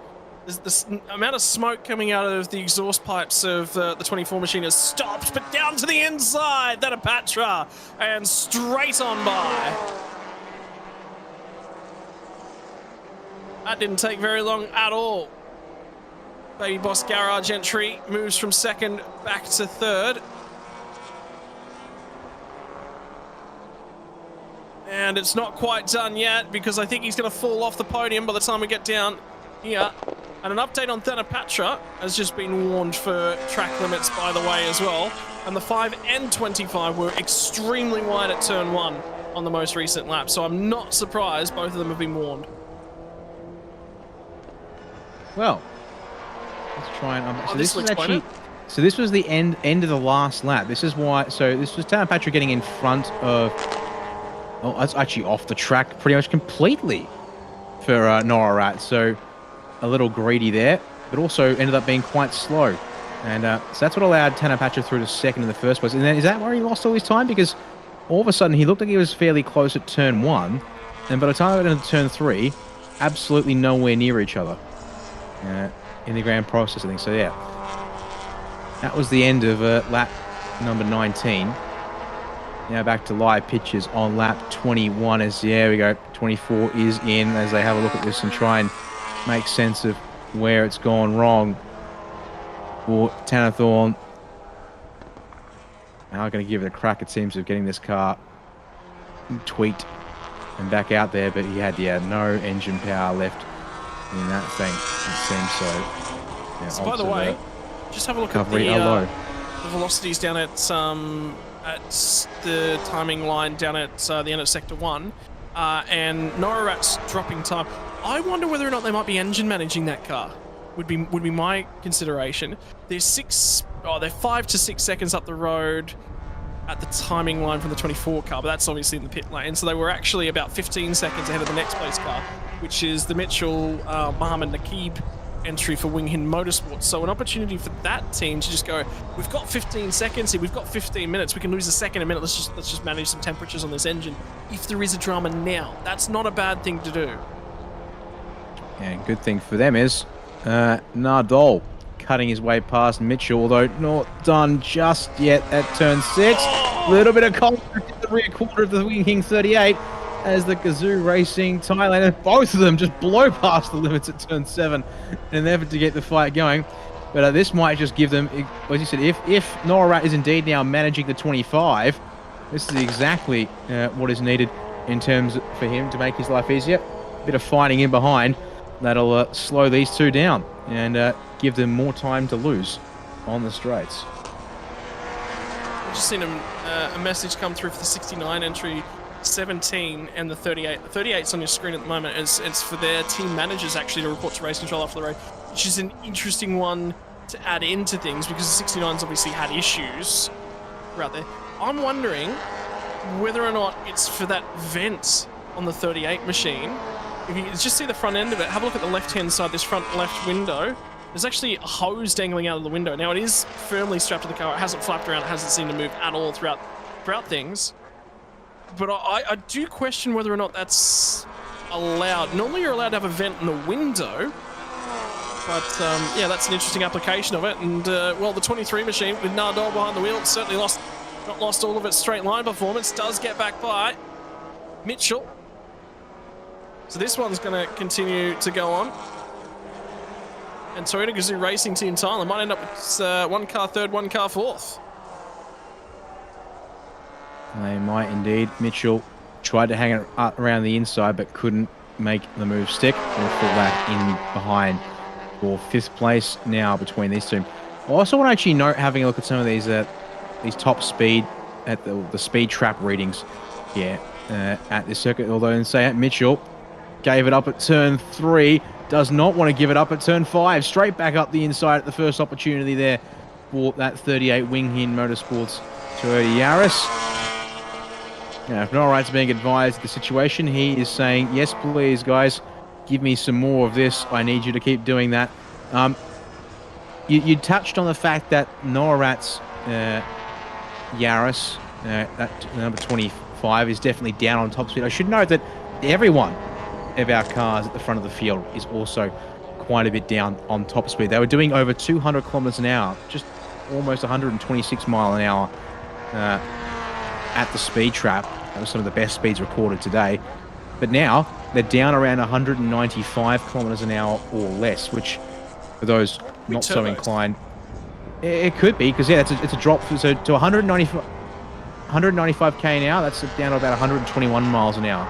So we're seeing a 7 to 8 kilometer an hour drop for some of these cars, 4 to 5 mile an hour drop for them as well. But inside it is fluctuating a bit. Like Chang just went back up to 198 at the speed trap according to the timing screens, and he's done a best of 201 for speed into turn 3. So well, we have been told before, Dan, as well, about the super pickups that they do actually manage turbo pressures in those cars. As yet again, the 23 machine is going to come to the outside of the 38. So I wonder whether or not, again, we were talking about temperature managing these cars, if they aren't temperature and turbo managing as well. So there'll be a little that back and forth. Entirely possible to some extent, yes. As apologies for issues there with the video feed. And we'll hopefully have that sorted out in a second here for you. Indeed, yeah, actually going to pick up the Thai broadcast feed, which means that we don't lose too much of the action between these two as they run up towards turn 4 once again. But it means, unfortunately, we won't have any car sound for the moment. We'll hopefully have that back as soon as we can once that feed stabilizes again for us here. Down in towards turn 4. Look at the confidence of Mitchell under brakes. Scott is just getting a good car length back on that number 23 into turn 5. He's even going to get the inside with the switchback for turn 6 and retake the position as they come through turn 7 here.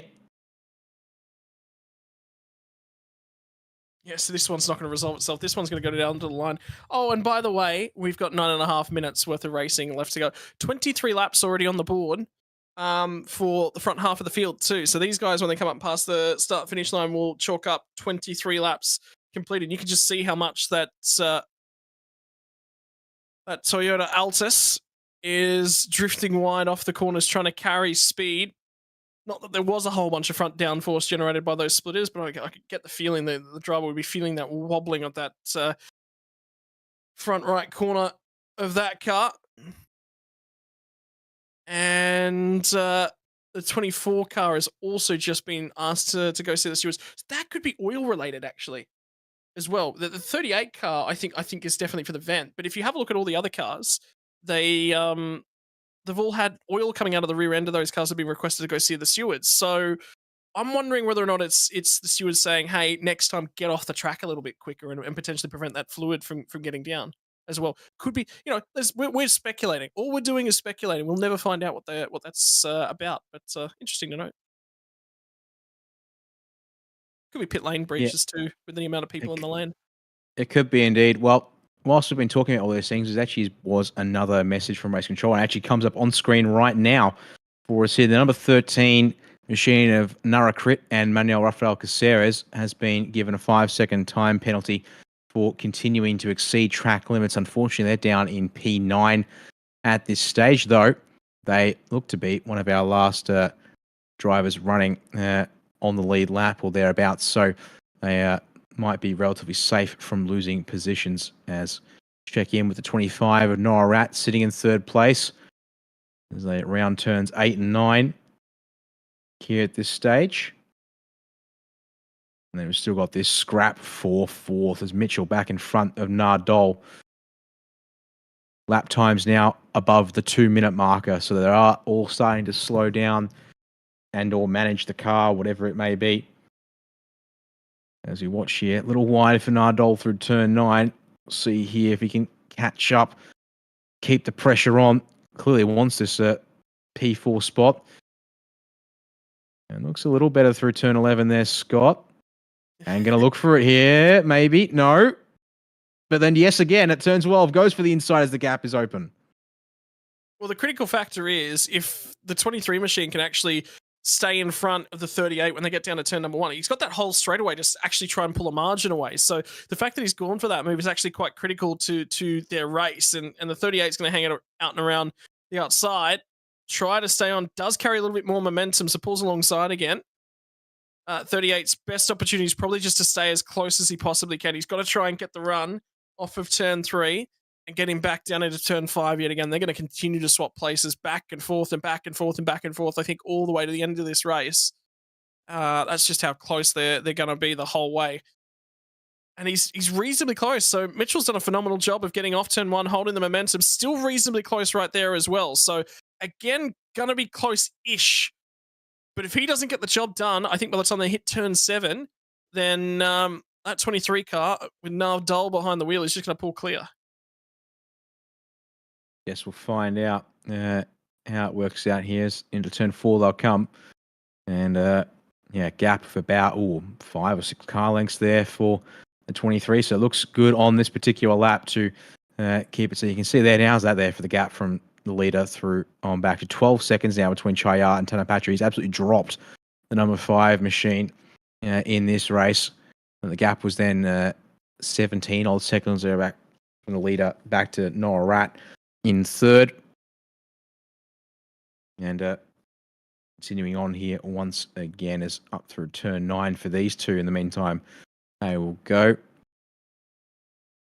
So a good run through this sector for that 23 Toyota Gazoo Racing Thailand entry. So I think unlikely to change around, and no sign of that changing here as we're approaching 5 minutes to go in this Thailand super compact race. And line as well as they were, I should say. So there you go. Lap times there.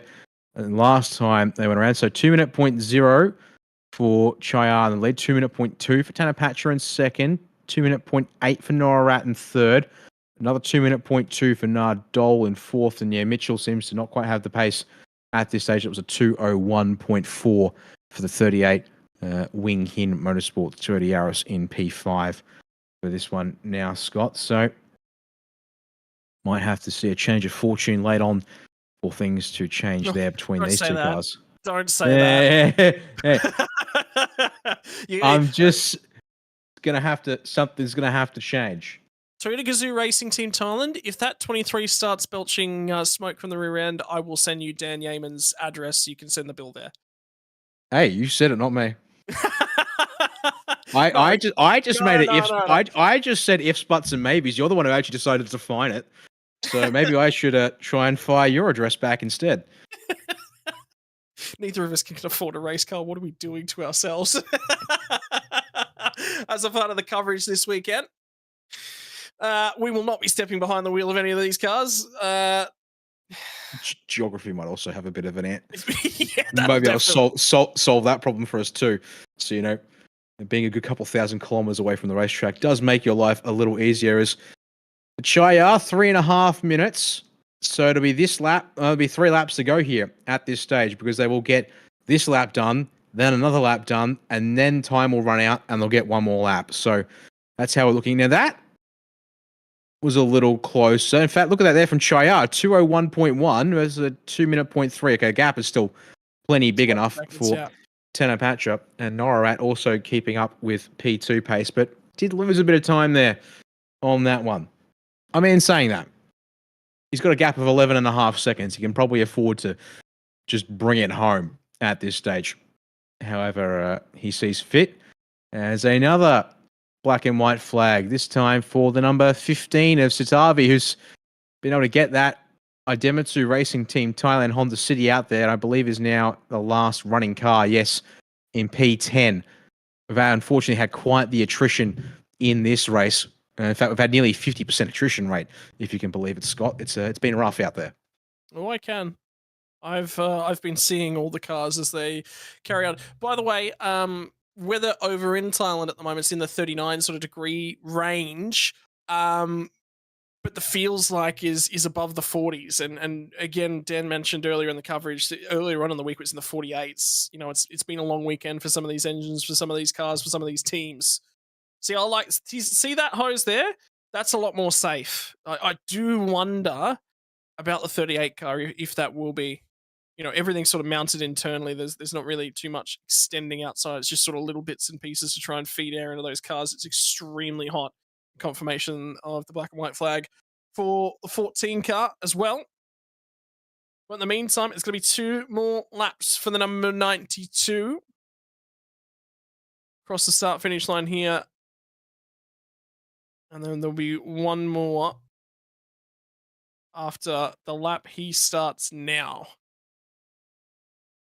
So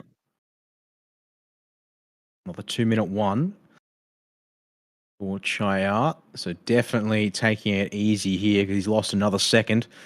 Tenapatra. But as you said, Scott, 2 laps to go. This just needs a matter of you drive at a pace that the car is happy at here when you've built this kind of a margin for yourself at this point. Yep, try and cool some of those parts off as well. Don't forget brakes will be over temperature at this point in time as well. Really, really hot after an hour worth of racing action. So they've been leaning on them all weekend long. And lighter cars short, down around the 1,000 kilo marker. But at the same time, they cop a beating at turn 1, turn 3, turn 4, turn 5. You know, they're really on it, on and off the brake pedal through the last part of the lap. And enjoying this one. That's probably the way to cool a car. Is just to have the windows down. Not quite perfectly aerodynamic, but the airflow into the car will at least be quite good. I wonder whether or not there's some vents in the rear end of that car to let the air not pocket in. That'll certainly help it out. But for Chayar, he'll have turn 7 here, 8, 9, 10, 11, and 12. So 5 more corners to go. Make that 4, make that 3. And 1 more lap before he will get to celebrate another race win. He's been strong in this series, won some races last year. He's going to start his 2024 campaign off on the right foot. Had a reasonable finish yesterday as well, Chayar. So a good point scoring weekend in terms of championship potential as well.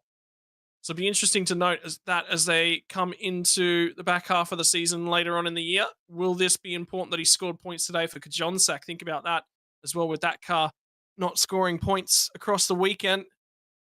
And Thanapatra will start to take small amounts of time out of him. Norarat not quite quick enough to stay with the 5 car. Will finish on the podium though, provided he finishes the lap. Oh boy, don't let me do the commentator's curse. Although it is 1 lap, nothing going on. You back everything down. You might listen to a few of the noises the car's starting to make.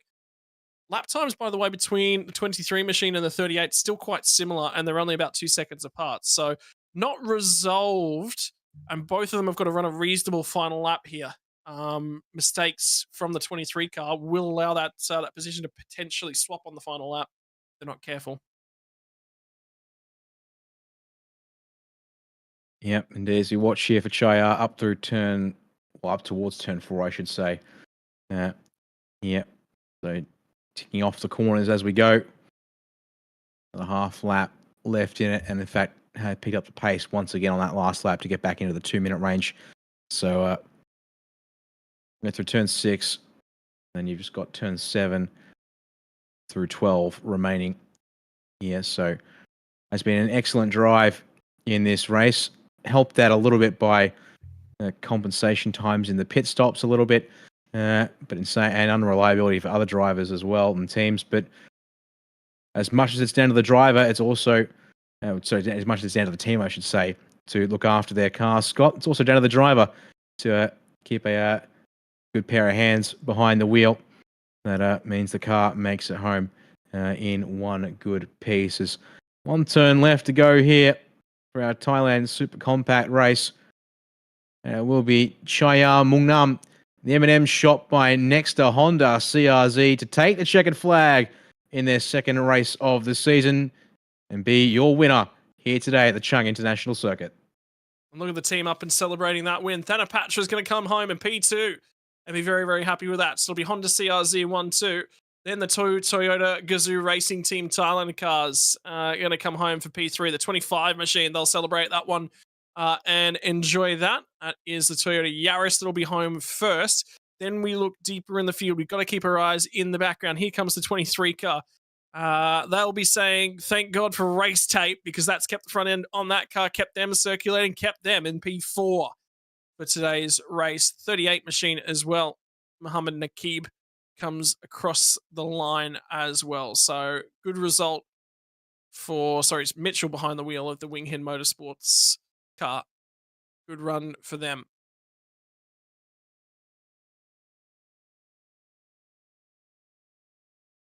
Another series, another season, another win for Chaya. Wins another race.